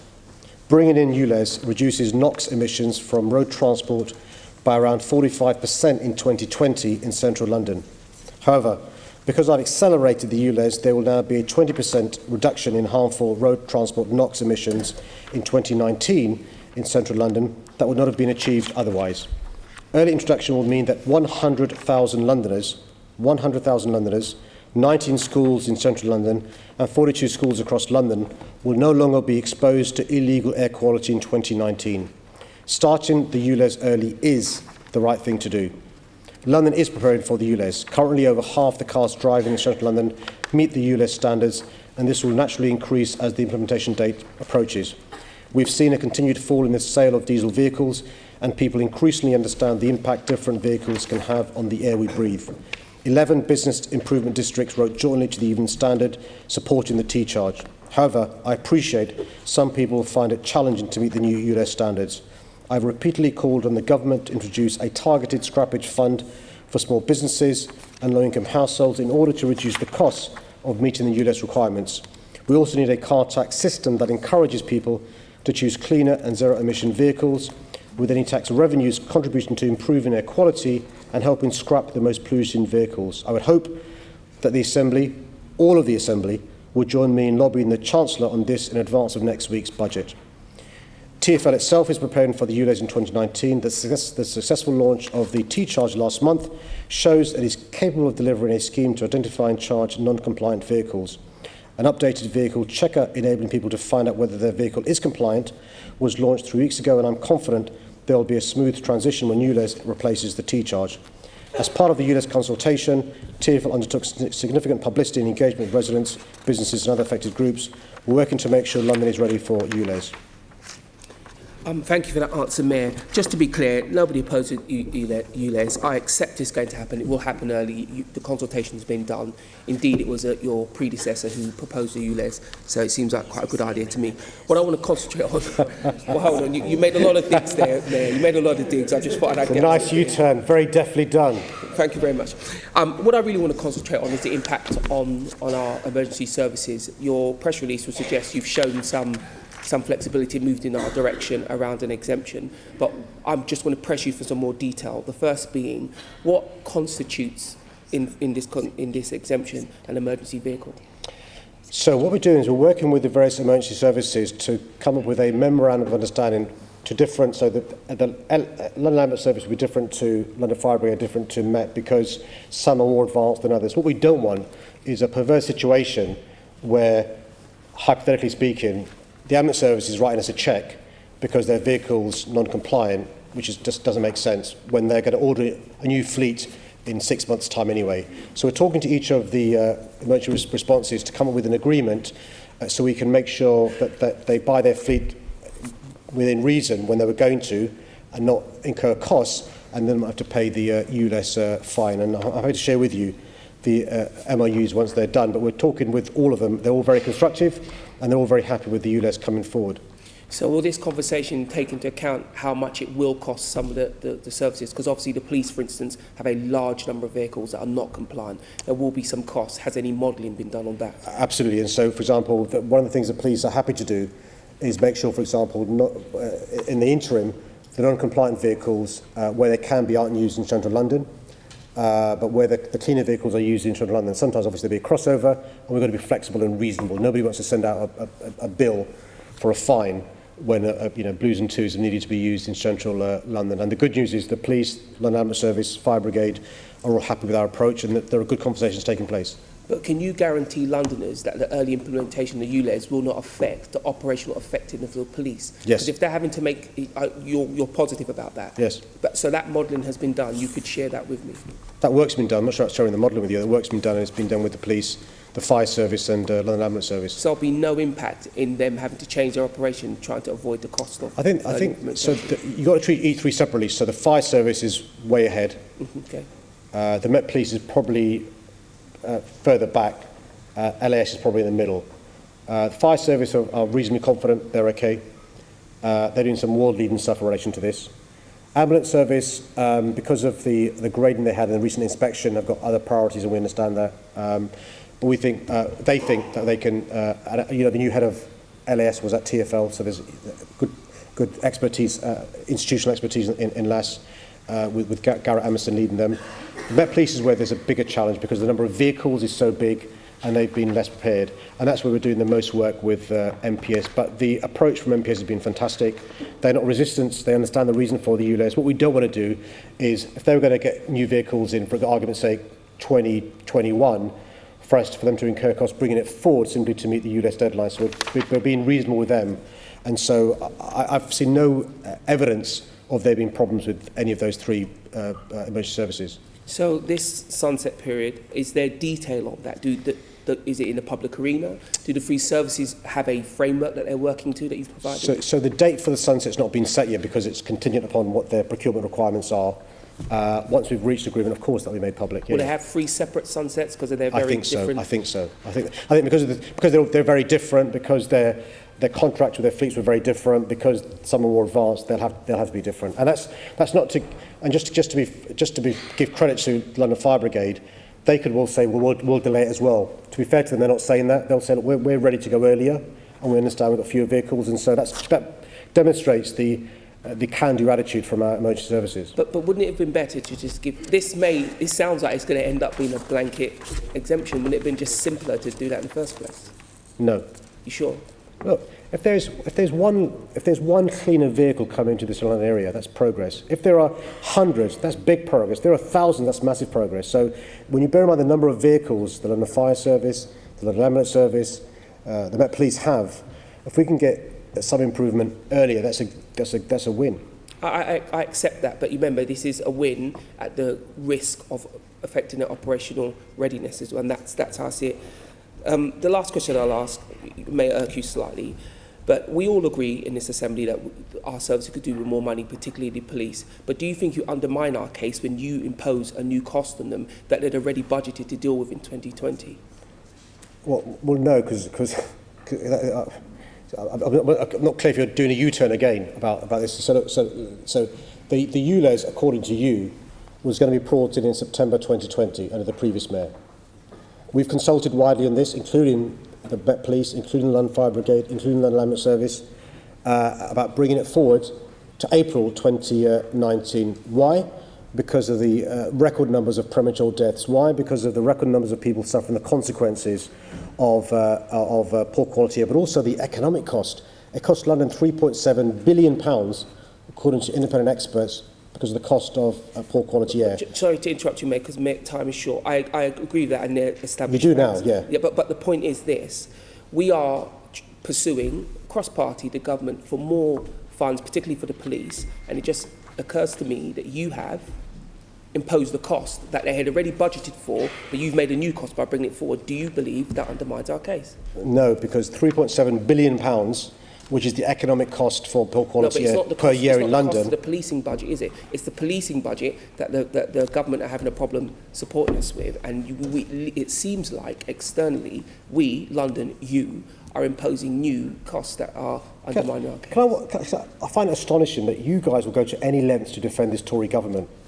I'm not defending the government. The idea of blaming the air for the cuts your government's making is quite remarkable. That's disingenuous. I've just told you that it's cross-party. We will pursue the government with you for funds. I'm just asking, does this undermine the case? Because obviously, if you're sat in the Home Office, you don't just fund London, you fund the country. And if we keep imposing stuff that ups the cost to us, it weakens our case. That's the point. Right. No, I don't think us having an ultra-low emission zone in 2019 undermines our case to have a sufficient number of police officers keeping us safe. Okay. Thank you very much, Chair. Okay. The next question is in the name of Assembly Member McCartney. Support to victims and survivors of rape and serious sexual assaults. Thank you. Number 4605. Thank you, Chair. I found it. Thank you. The responsibility for supporting survivors of rape and sexual violence does not sit with the police alone. I want to ensure all survivors receive an effective response from all criminal justice partners.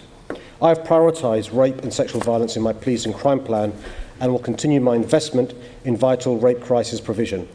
I will also consider what more can be done by criminal justice partners to encourage survivors to come forward and report these shocking crimes. I appreciate the the bravery and strength of the women who come forward to report, but also understand and support those who do not feel ready to do so. I also recognise that men can be victims of rape and sexual violence. I will continue to provide funding for projects which support male victims of such crimes.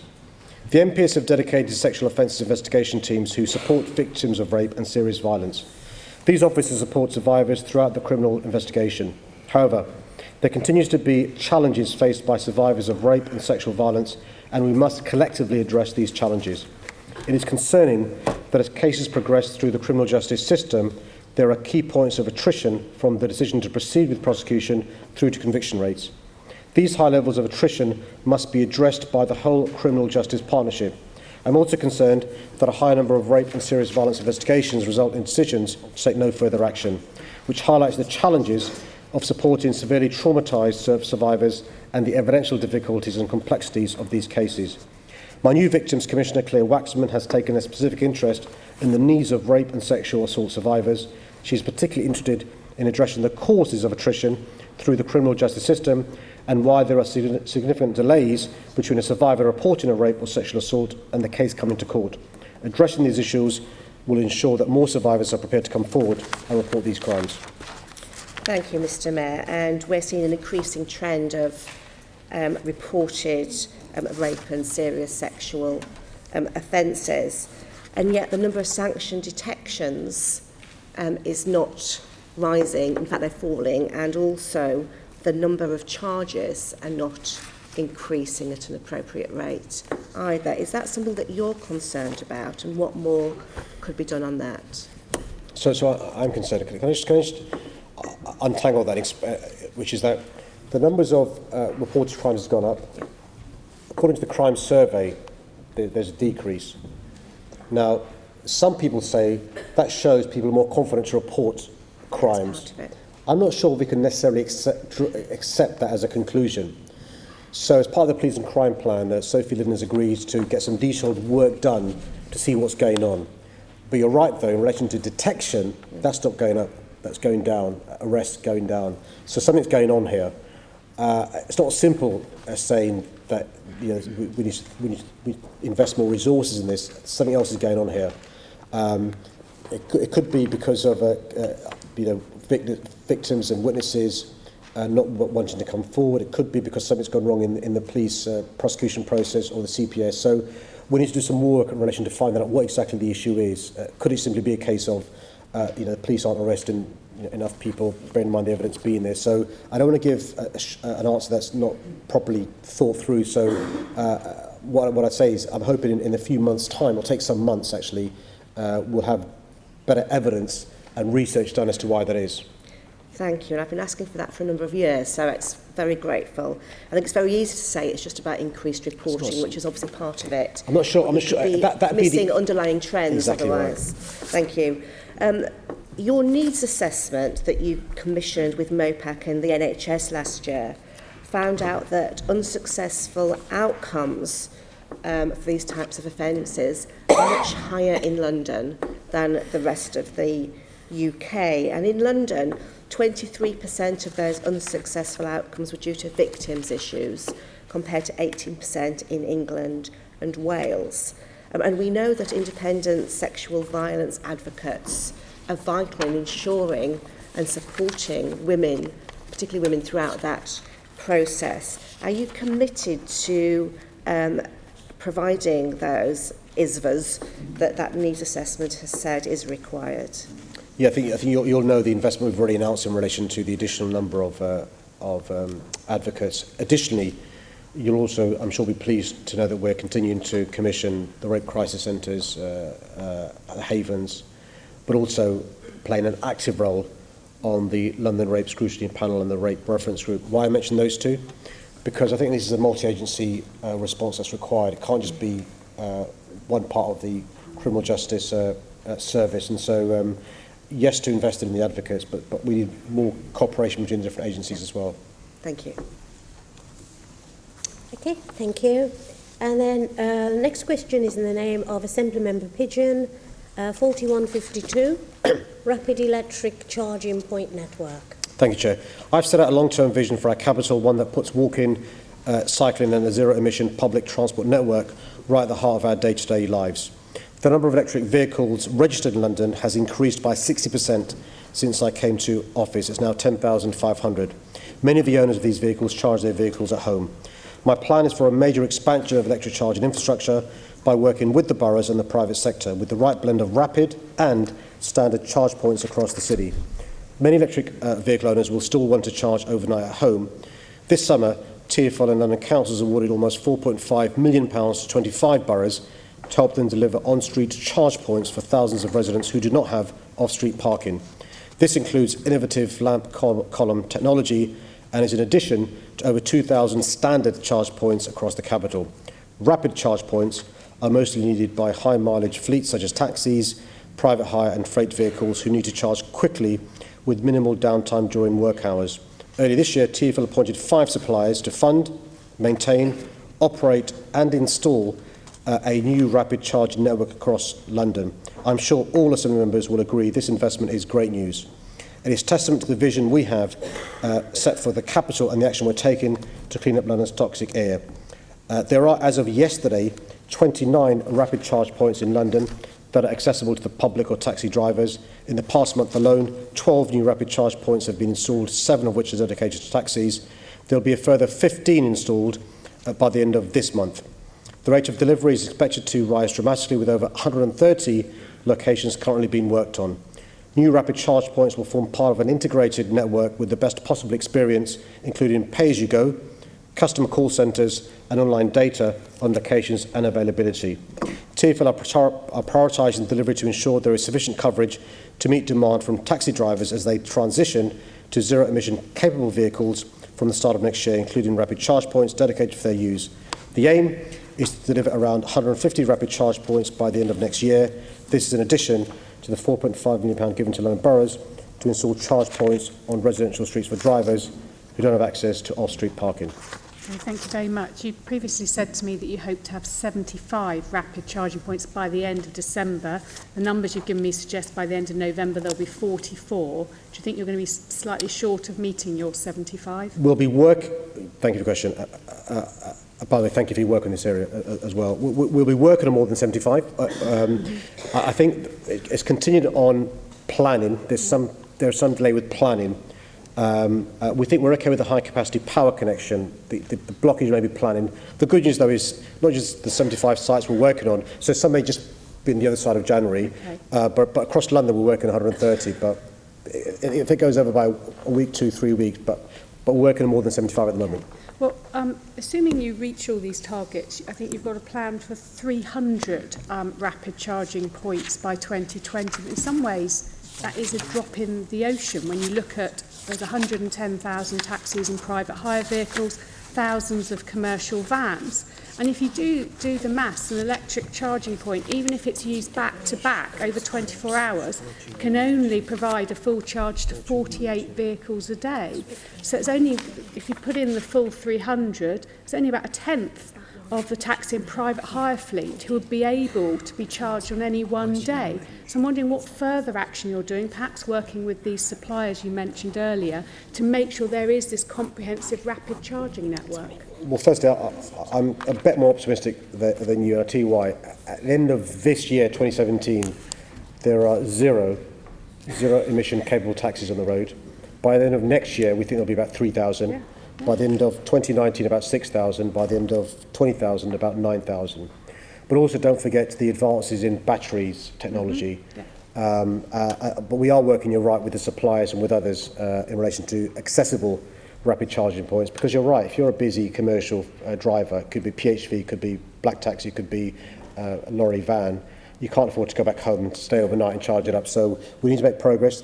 And I'll tell you this, no other city around the world is making the progress as the ambition we have. I've looked at New York, Madrid, Barcelona, other cities. We're ahead of schedule and we've got more ambitious plans than anybody else. Okay, but give you one example. Addison Lee, one of the operators in London, has 4,200 vehicles. They want to move over to fully electric fleet, but they would need 330 of these rapid charging points just for their fleet alone. You know, and even if, you know, only one quarter... I'd be astonished if Addersley overnight are going to buy 4,000 zero-emission No, cable. I'm just saying if there's ambition, there are people wanting to do that, we're going to need to have a far greater network than the 300 or so that you're putting in place, even though I really welcome that.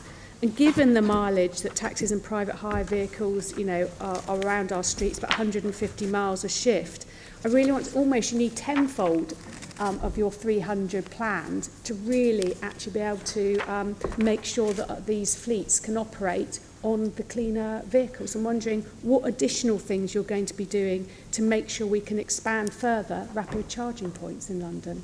What, more than 300 by 2020? We can pluck figures out of the air. We've got to be realistic and ambitious. These aren't plucked. This is from a really good research report. I'm happy to take representations about how we fund that. And I'm sure, like all Lib Dem plans, they're fully costed. But the reality is we are being more ambitious than any other city in the world. We've got to take on board the concerns around UK power networks, understand the delays around planning. I'm sure she's talking to all councils across London about speeding up planning. One of the big concerns is the size of the rapid charging point. They're like a big fridge freezer, which causes concern to residents. Some of the councils are going for the standard charging around lampposts. The problem with those is they take longer. But you're talking about 50 kilowatts versus 7 kilowatts versus 3 kilowatts. And so it's easy to make promises about, you know, 3,000 rapid charging points. I'm looking forward to seeing that report. No, I'm just saying that's what you're going to need if you really want this fleet to be operating on it, and just want to see what else you were looking at doing. You know, that's what I was suggesting. I'll make sure this report's been sent to your office as well. Okay, thank you. Let's then move to the next question in the name of Assembly Member Duval and Domestic Abusers Register. Thank you for this question, Assembly Member Duval. This is not the first time you have raised this important issue with me at Mayor's Question Time. The refreshed Violence Against Women and Girls strategy contains commitments to work with the Met Police Service to improve our current response to domestic abuse. In order to mandate the change needed for a domestic abusers register, we would need to seek primary legislation changes. Having undertaken important consultation with survivors and partner organisations, I can confirm I'm happy to join your call to amend the law to create a register of domestic abusers so that offenders can be tracked and monitored and women protected from dangerous perpetrators. I'm keen for this to sit as part of the wider lobbying points contained within the Violence Against Women and Girls strategy. And can I just add this? I feel very strongly that more offenders should be tracked and monitored as part of our ongoing work around perpetrators. However, this will require more resources, and if central government are serious about ending domestic abuse, they should provide the Met with the funding they need to do this. Thank you very much, Mr Mayor. And on behalf, I think I can say, on all the Assembly and all the political parties in the Assembly, thank you for your support. Can I just ask one more ask? In 2009, the Association of Chief Police Officers, ACPO, it's now been reconstituted, conducted a piece of research suggesting that actually there is some very good value for money reasons why you introduce a domestic abuse register in terms of repeat offenders, both protecting victims along with their children. And I just wondered whether MOPAC would consider doing a very similar exercise for London in justifying some of that work, or that you could talk to other police and crime commissioners to say, should we not do this? It may well be that we ask the new reconstituted ACPO to consider doing it and doing it on their value for money exercises. But they worked out that just with, at that time in 2009, that if there was just 357 potential victims were prevented in a 3-year period, this would suggest a policing break-even issue with an introduction with an abuse register. And that just makes sense in terms of managing risk as well as protecting, as I said, victims and siblings. Well, can I say, Chair, I mean, that's on top of the fact that few people will suffer the misery, less victims of crime, and the savings that you're talking about. What I suggest, Chair, is because there are some issues around the causal effects and the impacts of the National Probation Service and the London Community Rehabilitation Company. Can I suggest, Chair, subject to the permission of you, that my Deputy Mayor for Policing and Crime, Sophie Linden, meets with Len Duval, who's led on this, in the next 3-4 weeks to discuss how we move forward in relation to this piece of work, because I actually think this piece of work may be an incentive, an additional incentive for the government to take action as has been suggested by the Assembly and supported by me. Thank you. Thank you. And let's go on to the next question in the name of Assembly Member Copley. Pan London Housing Reciprocal. Thank you, Chair. I want every Londoner to have access to a good quality home that meets their needs and at a price they can afford. My draft London housing strategy sets out how I intend to tackle the capital's housing crisis. It sets out how I will increase the supply of genuinely affordable housing and work to ensure that new homes are high quality, safe and meet the diverse needs of Londoners. The impact of a housing shortage is felt by many vulnerable groups. Unfortunately, this includes women who are fleeing domestic abuse. The safety of this group of women is vital, and helping them move to safety is something that Pan London Housing Reciprocal has supported as a scheme through an innovative solution partnership approach and hard work. It is a scheme that has made a real difference to the lives of people fleeing violence, and it's an achievement for everyone who's worked on it. As well as managing this very complex area, our teams have worked hard to gain the support of 32 boroughs. We're working to secure commitments from the 2 remaining boroughs, Merton and Richmond. In addition, we have 32 housing providers on board. The Mayor's Office for Policing and Crime has funded the reciprocal since July 2016, and MOPAC is working closely with the GLA Housing and other partners to commit to promote the service and continue to expand the list of housing associations that are signed up to the scheme. Further work is required to ensure we attract greater numbers. We've ensured that the work of the reciprocal is not only focused on operational matters, but also maintaining a strategic approach as to how we grow and sustain the scheme. I'll continue to support this excellent piece of work without losing sight of the perpetrators that create these situations. The housing of vulnerable people and the tackling of perpetrators are key sections of my refreshed violence against women and girls strategy. Thank you very much for that answer, Mr. Mayor, and I'm pleased to hear work is being done to sign up the remaining 2 boroughs and indeed to get more housing associations signed up as well. What assessment have you made of the increase in reporting of domestic offences and the implications this has for domestic abuse services and both crisis and long-term accommodation for survivors? Well, firstly, can I again echo a point I made in answer to the previous question? I'm not sure if we can simply attribute the increased number of reports to people having more confidence and knowing more about the service available. It's good that people who are the victims of domestic abuse know about the service available and they're coming forward, but there could be something else going on. And that's why the Police and Crime Plan talks about detailed work, which I referred to in answer to a question from Joanne McCartney, that needs to be done in this area. One of the things, though, it leads to is the need for more resources. This is why in answer to the previous question I said that we need more resources here, because just think about some of the things at play here. Housing associations, housing providers, coordination in relation to the various groups, the London Violence Against Women, girls' housing strategic groups. Even if we pay the capital costs for housing, what about the revenue costs for the support mechanisms required? And you will know that boroughs have faced huge cuts over the last 7 years and they're struggling. So what I think, at the very least, we need to have increased investment in in resources to provide the services that these increased victims of domestic abuse are suffering and need. And indeed, some of the uncertainty surrounding supported housing benefits has created some problems, I think, in terms of provision of and some of their funding is only for 1 year, and it's just very difficult to make plans. If you were employed at a place where your contract was just for the 1 year rollover, you'd want to get a job that had more permanence, and so it has a whole host of knock-on impacts as well. I think, I believe there's, your housing strategy actually says there's a shortage of over 320 refuge bed spaces in London. What are you going to be doing to ensure that we get a higher number of bed spaces available, particularly for groups like young people and those who have complex needs? So one of the things that we are doing is spending some of the £3.15 billion we got from the government in relation to new beds, new places. That's capital. The key challenge is revenue going forward. So we're lobbying with other partners, the government. Separately, we're talking to charities about how they can provide the revenue costs for the additional beds required. These are the most vulnerable people in our city, and I think we're judged as a society how civilised we are how we treat the most vulnerable. And that's why I'm hoping the government accedes to our lobbying and gives us the resources we need. Thank you, Mr. Mayor. Thank you. And then we now have the next question. It's in the name of Assembly Member Hall, Wimbledon Police Station closure.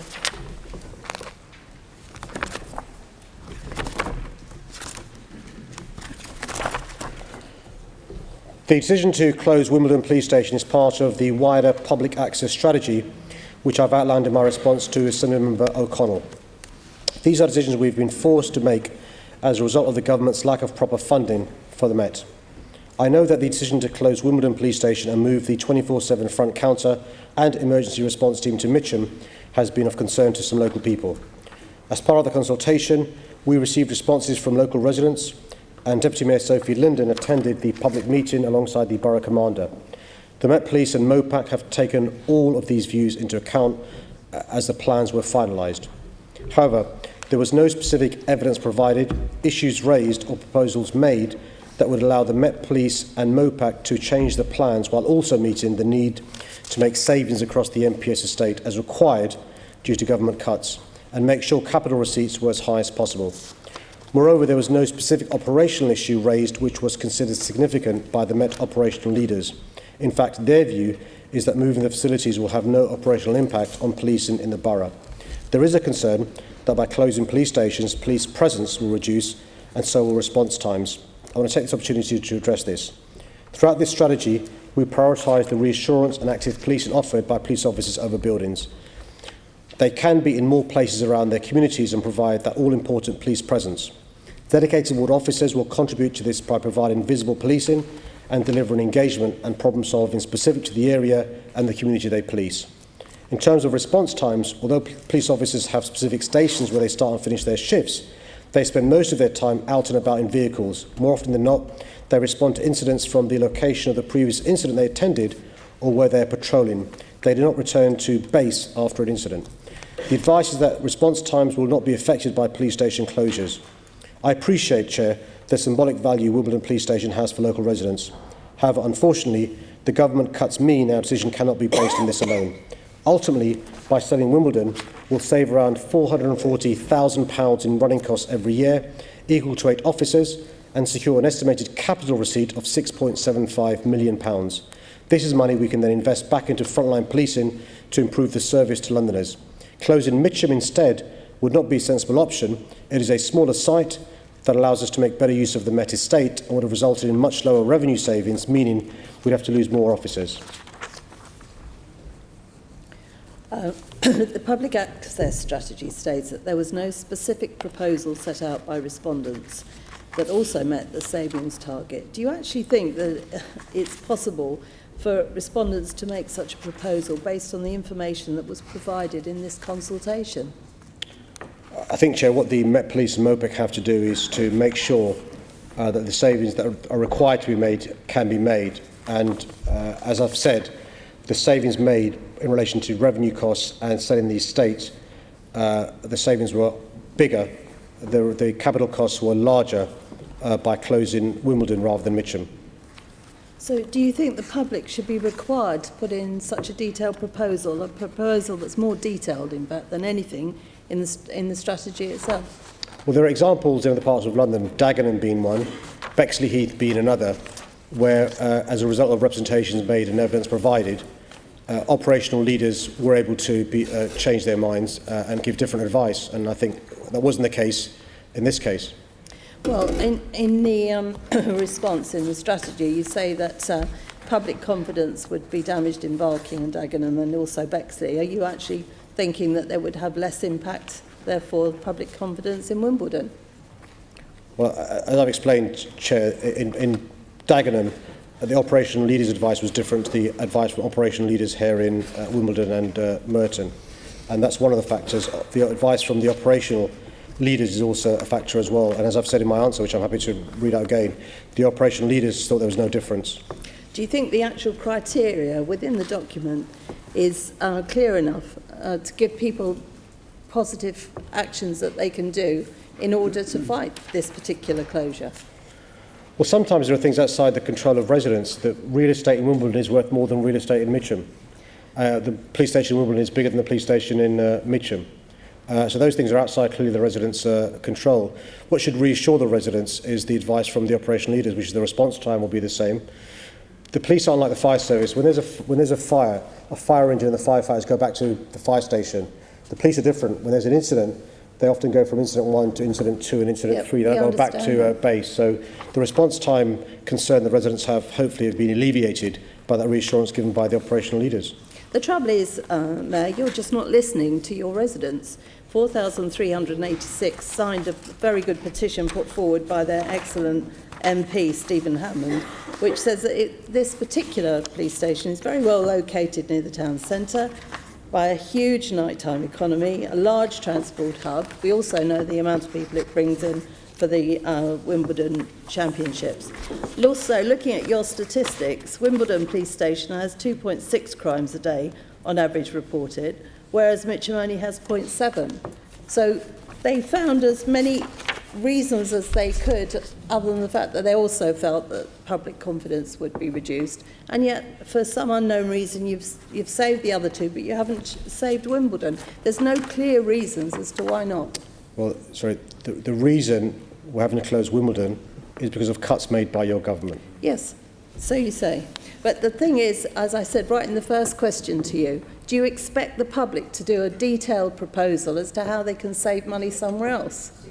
And I'll give you the answer I gave to your first question, which is in relation to Dagenham and Bexley Heath, there was sufficient evidence for MOPAC and the Met Police to change the original proposal. In this case, that's not what I'm asking. Because the real estate was more expensive, because the building was bigger, the savings by closing Mitcham versus Wimbledon would be less, and we need to make those savings because of the cuts made by your government.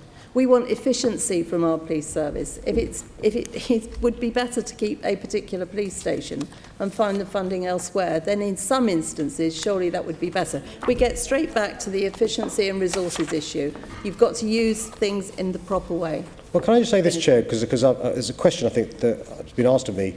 If I was spending £6.7 million to keep open Wimbledon and not Mitcham and losing tens of officers, if I was to spend £440,000 keeping Wimbledon open and not Mitcham costing tens of officers, they'd be the first people to complain.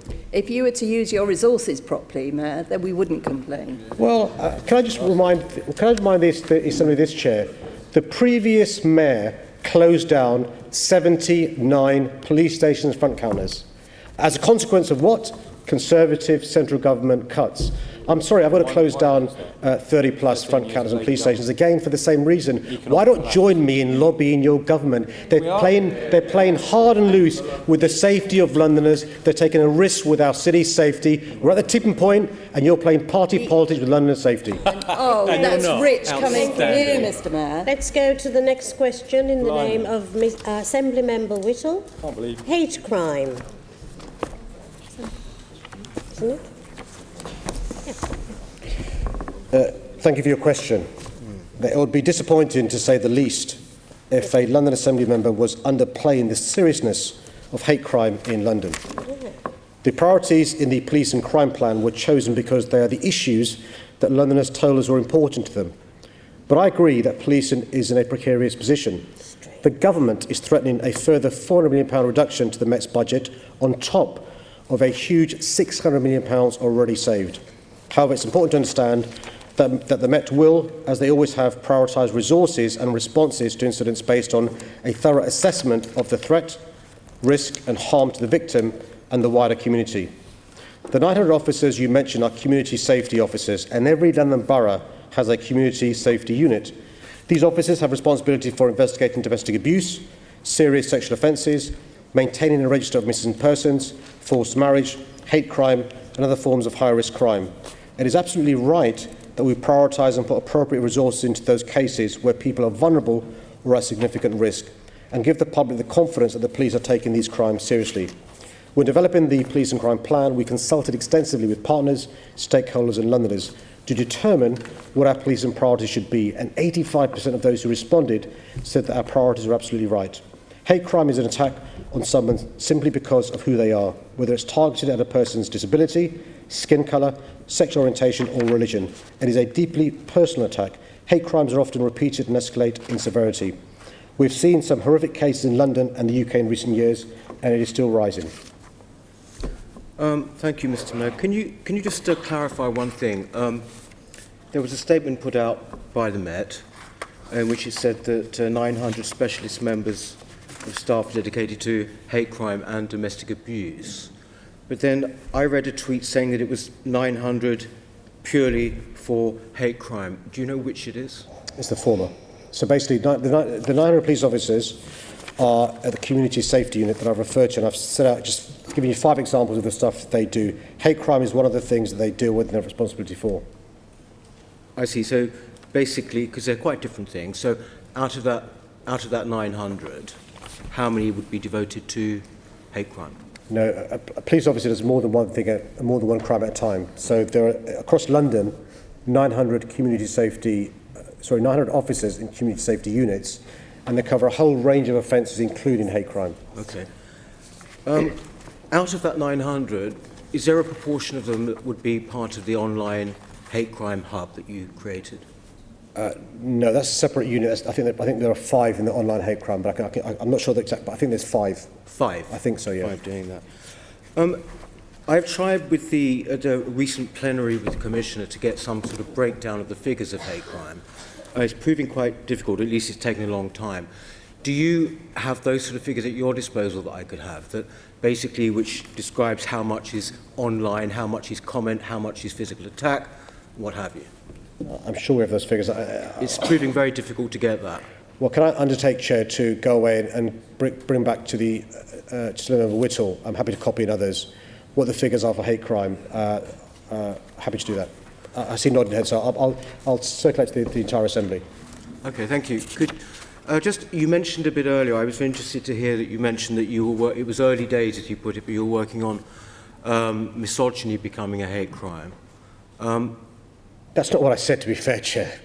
I must have misheard, because I thought that's exactly what you said. Well, let me tell you exactly what I said, which is Nottingham, a number of the police forces have started looking into this area, and MOPAC will keep an eye on what the other forces are doing. Okay. Well, look, given the fact that many of us don't know actually how these figures actually break down, can you not see how many Londoners actually what the Met describes it as being low-level crime, i.e. burglaries and robberies? I'm sure that for many people those are not low-level crimes. Most of them go on, 9 out of 10 burglaries go undetected. Can you not see how actually this sends out a very dangerous message that somehow or other these things are going to be discarded in favour of crimes which actually require little evidence and are purely on the perception of the supposed victim? Can I answer your question in this way? No, it's Mayor's question time. Well, it's not Assembly Members' question time. Can I ask you to answer my question? I said, let me answer your question. Right. I'll give you an example of a hate crime. In April this year, a teenager was beaten by a group of 30 people and left for dead in Croydon, attacked because he was a refugee fleeing violence elsewhere. That's a hate crime. Yes, Mr. Mayor, I'm not doubting for a moment that there is hate crime. But the fact is, what I am doubting, or what at least I have a healthy scepticism about, is the extent to which things can be categorised as hate crimes. So when you have 900 specialists, yes, okay, that's why I want to know about the actual breakdown of what sentence. These hate crimes are. Thank you. Does that include people making comments or insults to each other online? This is very, very important, particularly if you've got 900 specialist people working on it at a time when resources are shockingly cut. I think we've established during the course of this exchange we haven't got the figures that is alluded to by the member doing just hate crime. Okay. I've just allowed that to finish because of the importance of the subject, but you're out of time, Assembly Member Whittle. So out of line? Out of time. So... and also out of line. The next question is Assembly Member Copley, and it's violence against women and girls on the transport network. I'm committed to tackling violence against women and girls. This includes making it safe for them to use London's transport network. This is why I've introduced action to clamp down on sexual offences on public transport. TfL and its policing partners have a number of initiatives to tackle sexual offences on public transport. The initiatives include Report It to Stop It campaign, targeted action against offenders, enhanced victim support, high visibility policing and enforcement at peak times, and engagement sessions at schools. These initiatives have been successful in promoting a significant increase in the number of reports of sexual offences in public transport. More specifically, as a result of this increased confidence in the success of the Report It to Stop It campaign, there's been an increase in reports of around 70% since 2015, leading to almost 1,200 arrests. However, we must take efforts to ensure that increased reporting of violence against women and girls does not mask a problem. A key commitment of my police and crime plan is to look beneath reported crime stats so that we can say with much greater certainty what our data is telling us. There are 3,000 British Transport Police personnel dedicated to transport policing and keeping customers safe, including 700 uniformed officers on the Tube and DLR. Important work also continues in improving the safety of travelling by taxi and private hire and tackling taxi and private hire journey-related sexual offences through targeted policing and enforcement activity. TfL and the Met Police are also working to improve the safety of young people and tackling youth-related violence on the bus network through proactive policing operations. Young women and girls make up a significant proportion of victims. Everyone deserves to feel safe and confident across our city, and we encourage women and girls to come forward and report any issues to ensure offences are investigated and action is taken against offenders. Thank you for that answer, Mr Mayor, and also would like to pay tribute to the Report to Stop It campaign, which I think has been really, really effective. I just wanted I've got a question initially about reported offences versus actual offences, and I think we've seen an increase in reporting from 8% before Project Guardian began to 11% now. But meanwhile, we've seen, I think, the number of sexual assaults rise by 140%. Now, there's a TfL paper that seems to suggest that this is all about, the increase we're seeing is just because of an increase in reporting. Are you clear that as well as an increase in reporting, there's been an increase overall as well in terms of actual incidents? I'm not yet convinced that we can assume the greater reporting is because how brilliant the campaign was. As brilliant as it is, and it's really important people have confidence, and we want to encourage them. The increase is so stark, though, that some of the, I don't want to say the word credit, but some of it's got to be a reaction to the campaign. I'm not sure all of it can be. So we're doing some work in relation to just bottom out what the issue is. I'm pleased people feel more confident to report these things, but I think there's something else going on we need to look into. And I'm happy to report back and share what we discover. I believe that you've said that a review would be carried out in response to written questions submitted by Assemblymember Eshalomi into this very issue. You said that there will be a review which would look at this, which would result in an action plan to reduce unwanted sexual behaviour on public transport. Has that review taken place?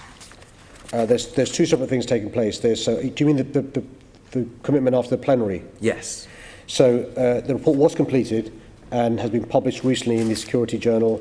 TfL worked with academics to evaluate the Guardian and RITSI, and the results showed that the initiative has increased reporting of unwanted sexual priority, and TfL continue to do some work around this, but it's vital we don't allow assumptions about increases in reporting to mask any actual increases in offending or severity of offending. That's why Sophie Linden is doing work around the police and crime plan, and it's the same issue I raised with Joanne McCartney and Onka in relation to what's going on under the surface.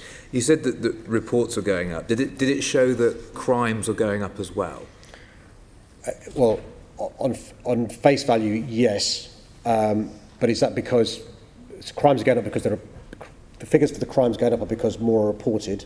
They are crimes. The issue is whether they were taking place before but not reported, or whether they're being reported because we've now given people more confidence. That's what we're not quite clear about. Okay. Thank you, Mr Mayor. Okay, thank you. The Conservative group have got 2 minutes, so let me call upon an answer for Assembly Member Prince's question on tube upgrades. And that's 4249. Transport for London is currently delivering the biggest and most exciting investment programme in London's history. I hope this is welcomed by everyone. From upgrading the District, Circle, Metropolitan and Hammersmith City lines to building the Elizabeth line and the Northern Line extension. In fact, only last week, the Northern Line extension tunnelling work was completed. The Jubilee and Northern lines have been recently modernised and our high-performing lines, benefiting from state-of-the-art new digital signalling systems. At a time when the government is removing £2.8 billion of TfL's grant funding, and when passenger demand is reducing slightly, although by less than the rest of the country, we're ensuring that TfL investment is targeted where it can deliver the greatest improvements. In particular, replacing old trains and signalling on other lines which are much closer to the end of their design life and were delayed by the previous mayor, like the Piccadilly line trains which date back to the 1970s. TfL has made some engineering advances. That means it's no longer the right decision to spend on the Jubilee and Northern WCC programme. TfL has identified how it can achieve improvements in service frequency without the immediate needs to purchase additional Jubilee and Northern Line trains. For example, on the Northern Line, TfL will be introducing a new timetable in January, which will double the length of the evening peak and reduce congestion along the line. This will allow TfL to carry an additional 11,000 passengers each evening peak and benefit up to 100,000 customers a day through reduced crowding. To put it quite simply, you wouldn't replace an old fridge or a car if you had properly maintained and even enhanced the existing model. Same applies here. Instead of spending millions of pounds over the business plan period in this programme, TfL will now focus on projects that will deliver the greatest benefits to customers, such as buying new trains in the DLR and for the deep tube where investment is needed. TfL is delivering the biggest investment programme it's ever had and will continue investing in the right places to improve journeys and support London's population and employment growth. Thank you, Mr. Mayor. Well, I think the clue in exams is to answer the question. You haven't answered the question, which was how much will TfL save by pausing the Jubilee and Northern Lines. You've just burnt off all my 2 minutes, but nonetheless, the question I would ask you, is it a pause or is it a cancellation, Mr. Mayor? And you're out of time for an answer. No, there was How many 6 or 7 seconds, but you've only got to say yes or no, hasn't he? Can you say yes or no in 6 seconds? Pause or cancellation? Well, I'll go back to the answer I gave in answer to the first question that Senator Prince asked, which is what we're doing is being efficient, and actually it's a good example. No, well, we finished. You are out of time now. Let's then move to the next question, which is in the name of Assembly. Before we go there, will the Assembly agree to suspend Standing Order 2.9b in accordance with the provision, Standing Orders 1.1? Agreed, thank you. Call for an answer to the question from Assembly Member Berry, tenancy deposit loans. As we know, Chair, it's often those Londoners who rent privately who are hardest hit by the rising cost of housing in the capital. In the long run, building new and affordable homes to rent and buy will help private renters, but in the meanwhile, I'm determined to do what I can to help renters who are struggling with the cost of renting now. A key part of this, as your question highlights, is by promoting tenancy deposit loans amongst employers in the capital. This is why over the past year I've been working with London First to promote this scheme as widely as possible.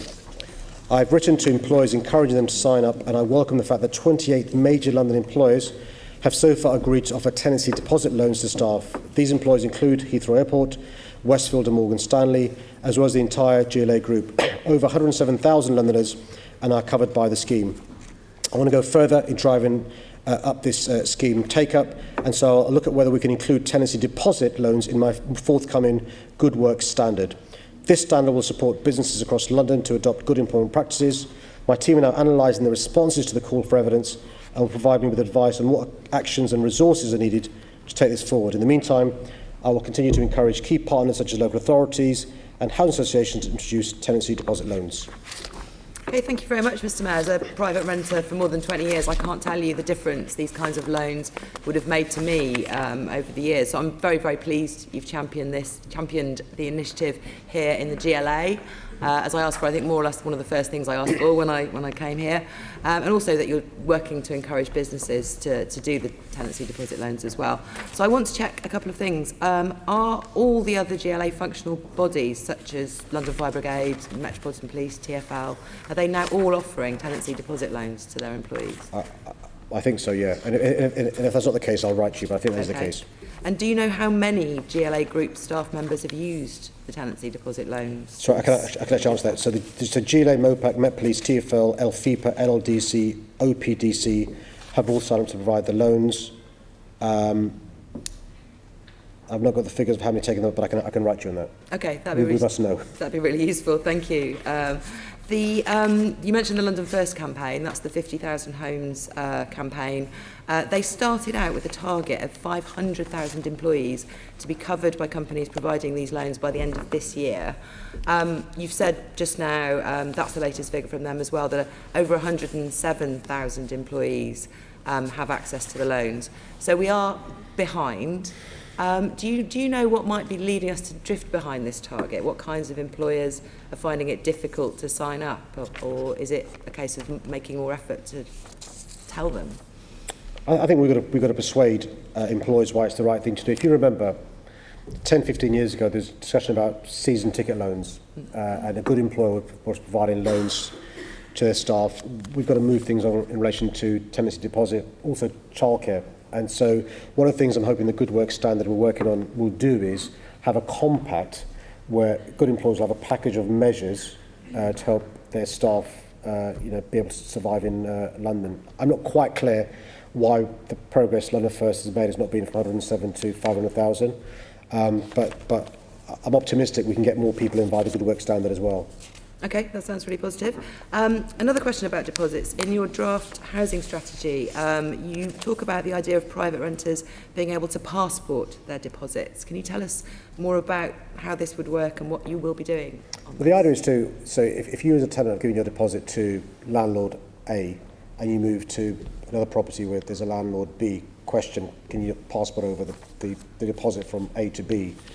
And so we're working on a model in London with landlords, tenants groups, which we hope to present to the government and say, look, we're trying to do some of this by agreement, but when it comes to a new deal with government, are there these powers you can give us as a capital city, bearing in mind the challenges we face? And the reality is, you and I both know, those who are renting from private landlords is going up for a variety of reasons, and for the foreseeable future, it will carry on going up.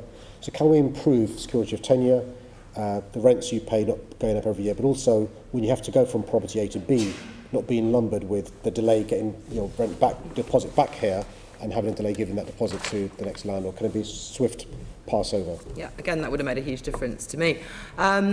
The amount of deposits is something that's contentious at the moment. The government have said that they will cap it at 6 weeks' rent, which is a heck of a lot of money if you're in London. It's very hard to save up that amount. You've said some very good comments about this recently. Will you be doing any more to lobby the government to reduce this cap? So firstly, we should pat ourselves on the back. The government agreed to get rid of the letting agents fees that we wanted to ban. They also were quite warm in relation to capping the deposit. I think it should be, roughly speaking, 3 weeks. The government, the bad news is, has come back and said it should be 6 weeks rent, which is already the standard for many London tenancies. We want them to cap at 3. By the way, letting agents and landlords were supporting the 6-week cap. The government sided with them, not with us. So we're going to carry on lobbying, and support from the Assembly is obviously really important. But I think the government's not really understood the challenges most Londoners face in relation to 6 weeks deposit, and so we're trying to go down to 3 weeks if we can. Okay, thank you very much. I've run out of time. Okay, let's move on now. The next question, and it's in the name of Dr. Sahota, promoting sexual health. Well, thank you for your second excellent question of the day, and for your support in tackling health inequalities and tackling HIV. I'm clear that if we're to address HIV and promote good sexual health in London, we must ensure that we are leaving no communities behind in the advances we make.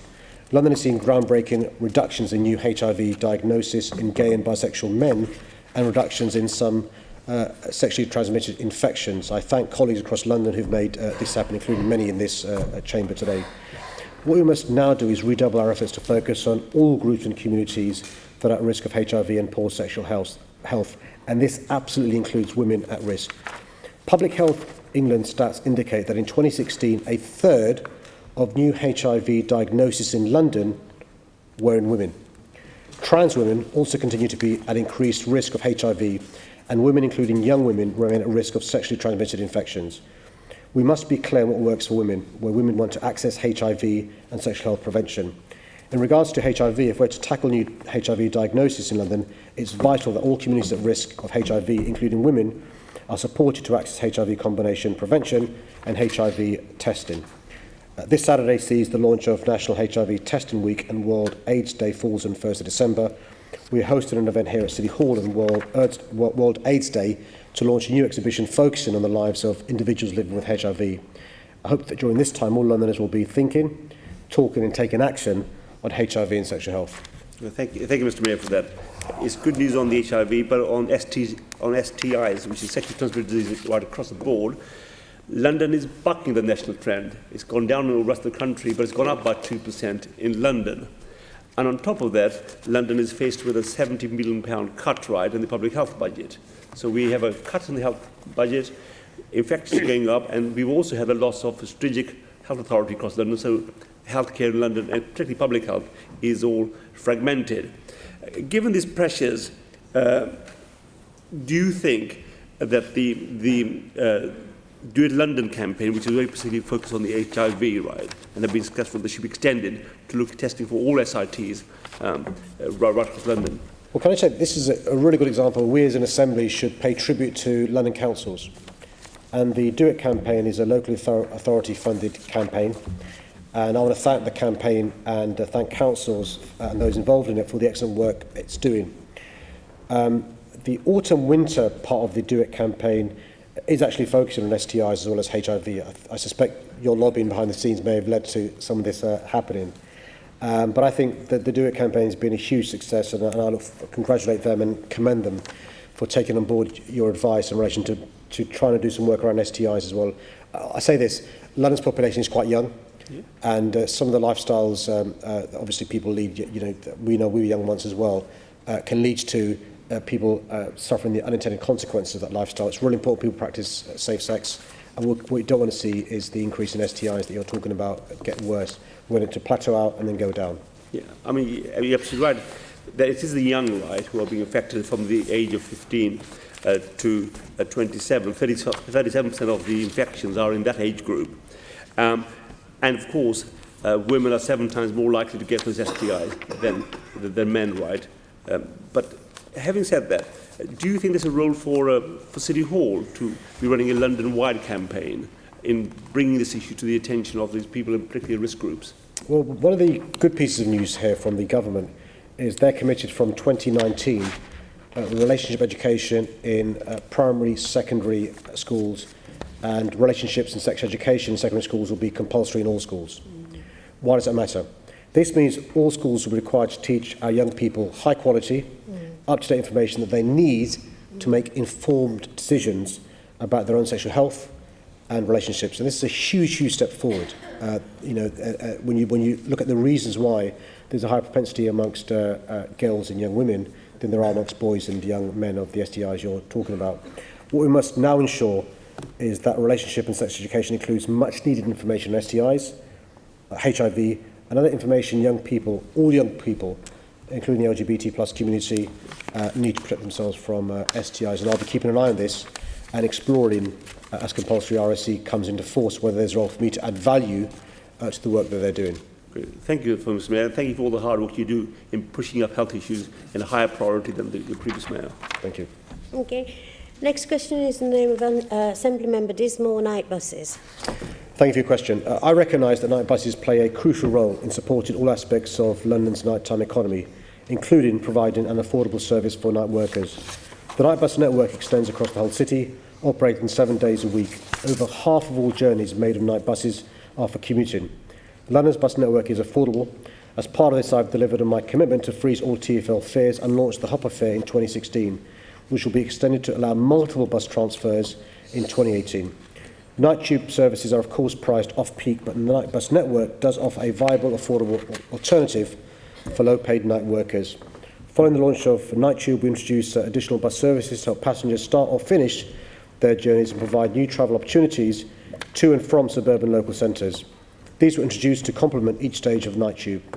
Demand on the night bus network has, however, fallen in recent years, particularly in central London with the launch of Night Tube. There has also been a more general decline in radial night bus use from central London at weekends. Night bus service frequencies are therefore being adjusted in response, but in no cases are any frequencies dropping below half hourly. I would like to reassure you that there will still be adequate night bus service for people who want this slightly cheaper option for travelling at night. Finally, I'd like to commend the Transport Committee for its report on London's bus network. TfL has responded to the report and careful consideration has been given to its 5 key recommendations as we work to finalise my transport strategy, which will be published next year. For a night worker travelling home, for example, from Charing Cross to High Barnet, who's now forced to use the tube instead of the night bus because of the cuts in night bus frequency and the last bus running much earlier than before, how much extra is it going to cost them per journey? Well, it depends whether they've got how much journeys available during the day, whether they've got other journeys in the day, the daily cap applies, whether they've got a weekly Oyster card. So it depends what zone they're going from. You mentioned the zones there, but I've not got the data to hand, but they can still use the night bus. They've got another option now with the night tube. That night tube offer wasn't there before August 2016. Well, actually, that's not the case, because a lot of the night buses are now going to be ending much earlier in the evening. But the answer is at least £1.60 a journey, which for a night shift neatly wipes out the 25p increase in the London living wage this year, assuming they're lucky enough to be paid the London living wage. And if the journey's done twice a week, which is often weekend working for night workers, that's £166 a year. Do you think that's fair? I don't accept the premise of your question, but I'm happy to look at your figures after this meeting and look at whether that is the case. I'm not sure that is the case. Well, you can look at the figures, they're published. According to the Customer Service and Operational Performance Panel, some customers will have a preference for bus over tube due to the exact routing or fare differential. Users of the N5 to Edgware or the N20 to Barnet will see their frequencies worsen to 30 minutes. And for passengers such as low-paid night workers going home after a long and arduous shift who are unable to afford to use the tube, do you think 30 minutes is an acceptable waiting time in your opinion? Doesn't this discriminate against low-paid night workers? No, because usage on night buses has reduced, the frequency of night buses has reduced, but the combination of measures that we're bringing in during my first term as Mayor, from increasing the London living wage, from freezing all TfL fares, from unlimited bus travel within an hour, from getting more and more Londoners to sign the Good Worker Compact, will hopefully lead to workers that you're talking about, the poorest workers in London, seeing improvements in their conditions rather than things deteriorating because of a reduction in the frequency of the N5 and the N20. Well, there was no consultation about these plans from TfL, and their email to stakeholders noting of the timetable changes which affect 7 night bus routes in my constituency, which changes double, in some cases triple, the gaps between buses. And as I've said, with the last bus being much earlier than before, that email was sent at 17 hours on the very same evening that the changes came into effect. Do you think that was reasonable notice? Well, I think there are 3 separate parts of the consultation information given to users. In advance of all service changes, TfL publishes all bus service changes on its website every 2 weeks and on TfL's online journey planner. On the 26th of September, TfL informed customers of changes and gave advance notice about the most significant changes. TfL prioritised telling customers who use routes 6, 24, 134, N5 and N20 as the changes were significant rather than those on 43, 214, N9 and N16, which had a less impact on customers. But as always, if there's ways we can improve consultation, letting people know, I'm willing to look at that. And so TfL needs to take on board the issues you're raising to make sure that people are told sooner rather than later of changes made in their public transport. Well, I think it would be very helpful to have that notice more than on the day or evening that it actually happens. But will you now have a look at the position of night workers who are at the heart of my complaint, as it were, here, as to how they do travel to and from work and the costs involved to them and their preferences for travel, to make sure that they're not unfairly disadvantaged by TfL decisions such as this one? Well, I think I accept that usage on certain buses has gone down, N5, N20 being a good example, where usage on those routes has reduced significantly over the past couple of years. There's been a 16.8% reduction of usage on Route 5, a 27% decline in usage on Route N20. You can't run away from those facts. In those circumstances, I support TfL's decision to reduce the frequency of the buses. What I don't accept is your constituents not being given enough notice. They should be given more notice, and TfL will go away, need to go away and make sure there's better information given to your local residents, because they do a hard day's work often working long hours. The only way to get from home to work is the night bus, and they deserve a decent service, but also if the service is going to change, they should be informed well in time. Thank you. Okay, let's go then to... It stays with Assembly Member Dismore on fire brigade funding. Thank you, Chair. I've been very disappointed by the government's response to my request to provide additional resources to ensure public safety in London. And let me be clear, without increased funding, it will be difficult to improve and maintain the fire brigade's essential work to protect London and Londoners in the future, the potential consequences of which do not bear considering. I'm grateful that LFIPA agreed at its meeting on 5th of October to support my and officers' efforts in lobbying for additional resources for the authority. So it would be helpful if all members of the Assembly supported my efforts to persuade the government to help fund the additional costs faced in the London Fire Brigade following the terrible Grenfell Tower fire. I would once again, hopefully with the Assembly's unanimous support, call upon the government to act urgently on this matter to ensure the safety of London and Londoners both now and in the future. It remains vital that we provide LFIPA the funding it needs when we agree next year's budget. Well, thank you for that answer. Does the Home Secretary's rejection of your request for additional funding after the Grenfell Tower fire not show her and her Conservative Fire Authority colleagues completely misunderstand Fire Authority and GLA finances, especially the non-availability of already earmarked reserves, which are for other projects? And without increased funding from the government, how can the London Fire Brigade provide the level of fire cover Londoners need and expect long term, especially bearing in mind the extra demands that have been identified as a result of the Grenfell Tower fire? It's very difficult, and it shows just a lack of understanding how earmarked reserves work. As it is, because of the decision by the Home Secretary not to fund the additional appliances that the London Fire Commissioner says we need, costing £6 million, this year we've had to use reserves to pay for that. You can only use reserves once. And the finances of the LFB in the years going forward is a source of concern to LFIPA, I know. And I'm hoping that the Home Secretary, who's now in charge of the fire service funding, reconsiders her decision, or at the very least lobbies on our behalf to the Chancellor. I've seen no evidence of this Home Secretary lobbying this Chancellor for extra resources for the fire service or even the police. At the Fire Authority meeting last month, the Conservative members refused to support our very modest proposal that the authority supports the efforts by the Mayor and officers in lobbying for additional resources to the London Fire and Emergency Planning Authority. Do you think the Conservative members should not reflect on their refusal to support your efforts to get resources London Fire Brigade needs? Because serious cuts to London Fire Brigade are potentially the consequence, given that without extra central government help, the Fire Brigade's worsening funding gap will be at least £21.5 million by 21-22. And do you agree that the Londoners will then clearly know that the blame lies with the Conservative Party, just as they were to blame the last round of draconian cuts on a similar scale that closed 10 fire stations, removed 14 fire appliances, 2 fire rescue units and cut 552 firefighter posts? I think it's an example of politicians choosing party loyalty over public safety. And then they laugh about it. They have the audacity to laugh as they make cuts to our fire service. That's the Conservatives in 2017 in London. I agree. Thank you. Let's move on to the next question in the name of Assembly Member Shaw. Mental illness. Thank you for your question. I'm hoping they don't laugh at this important issue as well, Assembly Member Shah. In London, more than 2 million people will experience some form of mental ill health every year. This illness impacts on all of us, our friends, our families, our colleagues. Mental ill health is also both a cause and consequence of inequality. Indeed, the wider impacts of mental ill health cost the economy over £26 billion a year.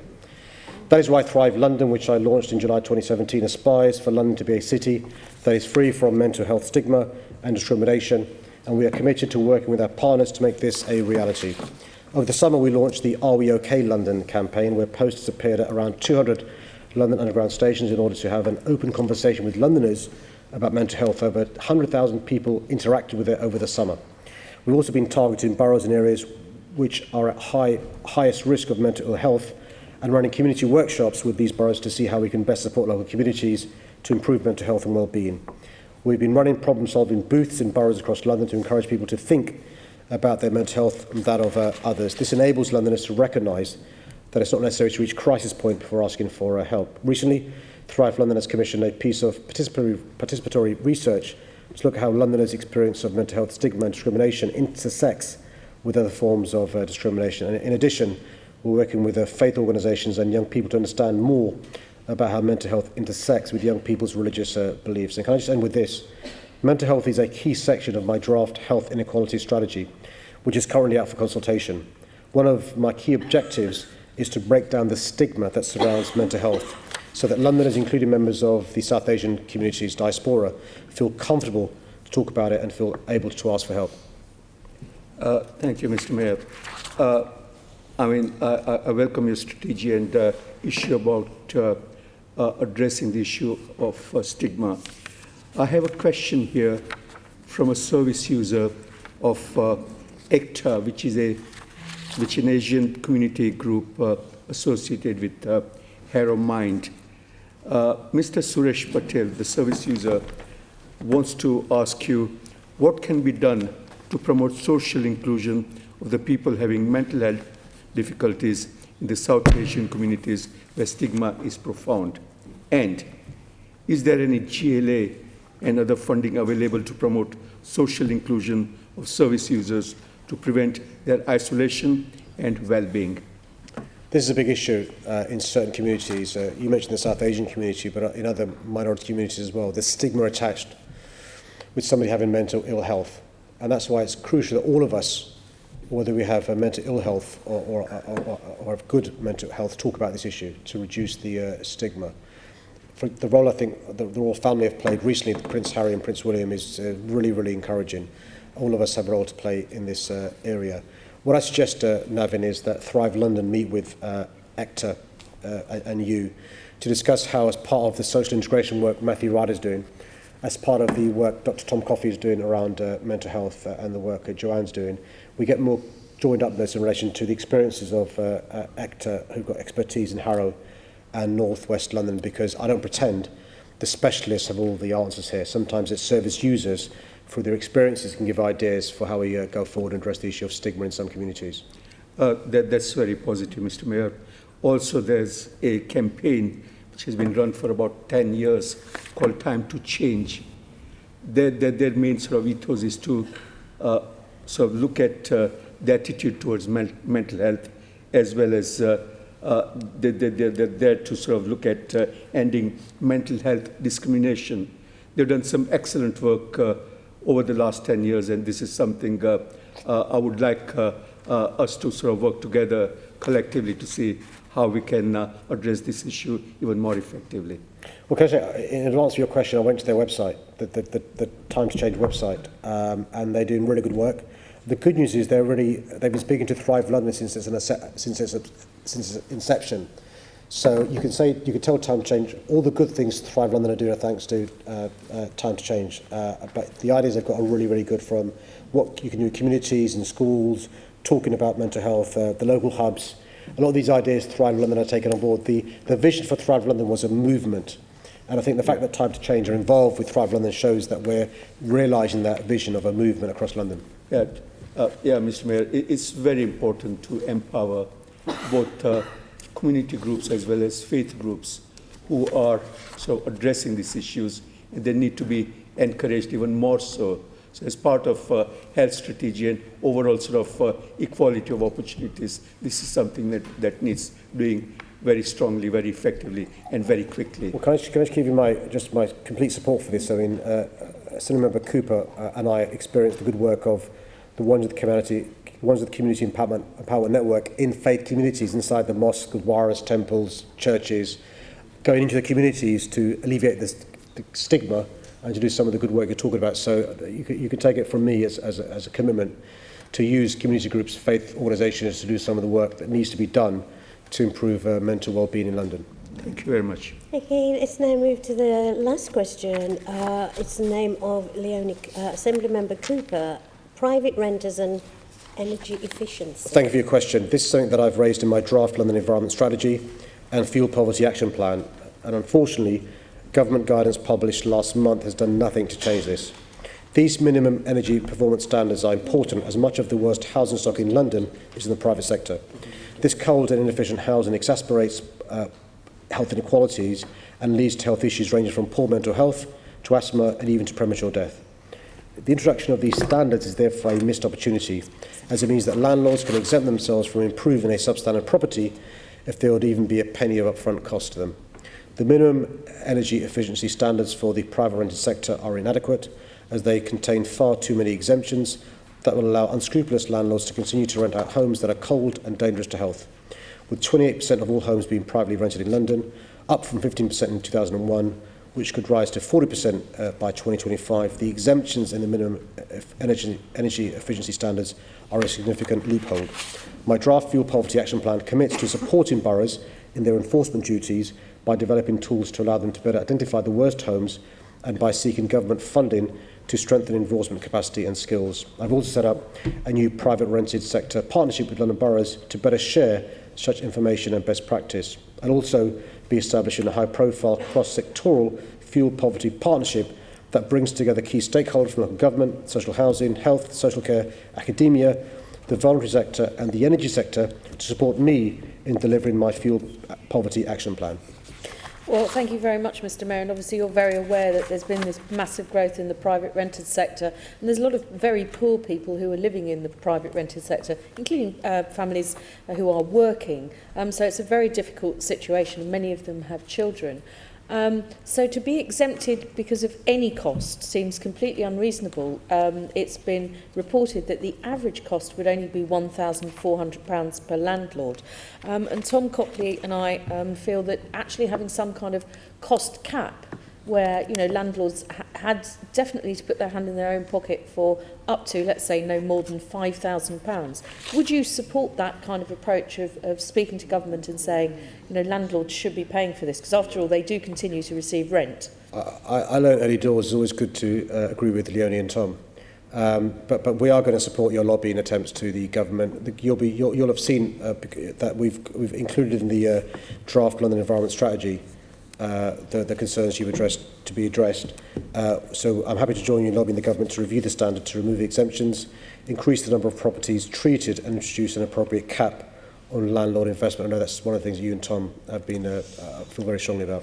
That would be great, because obviously one of the issues that also arises is the impact on people's health, and when there's so many children now living in the private rented sector, and that also affects their ability at school to concentrate. Is there anything else? I mean, obviously you've talked about lobbying and talked about your fuel poverty action plan. Is there anything else that we can do to stop Londoners who are in this situation from suffering? 9,000 excess winter deaths. That's not a good place for us to be. Can I say, one of the criticisms raised by some people in relation to the Energy for Londoners model is why you're doing something that's not quite perfect today when you could have, in years and years and years and years' time, done something even better. It's because of my concern around these children, these families, these older people suffering fuel poverty and suffering the consequences that we've begun Energy for Londoners as we have in its current form. I'd rather do something today to help the coldest, poorest Londoners than something in the long distant future that will cost huge amounts of money to London taxpayers at a huge potential risk. And that's why it's important for us to recognise what we're doing now, from the Better Boilers scheme, the grant programme to deliver heat and insulation, the borough referral scheme, the London Fuel Poverty Partnership. You'll know the announcement I made yesterday in relation to energy for Londoners.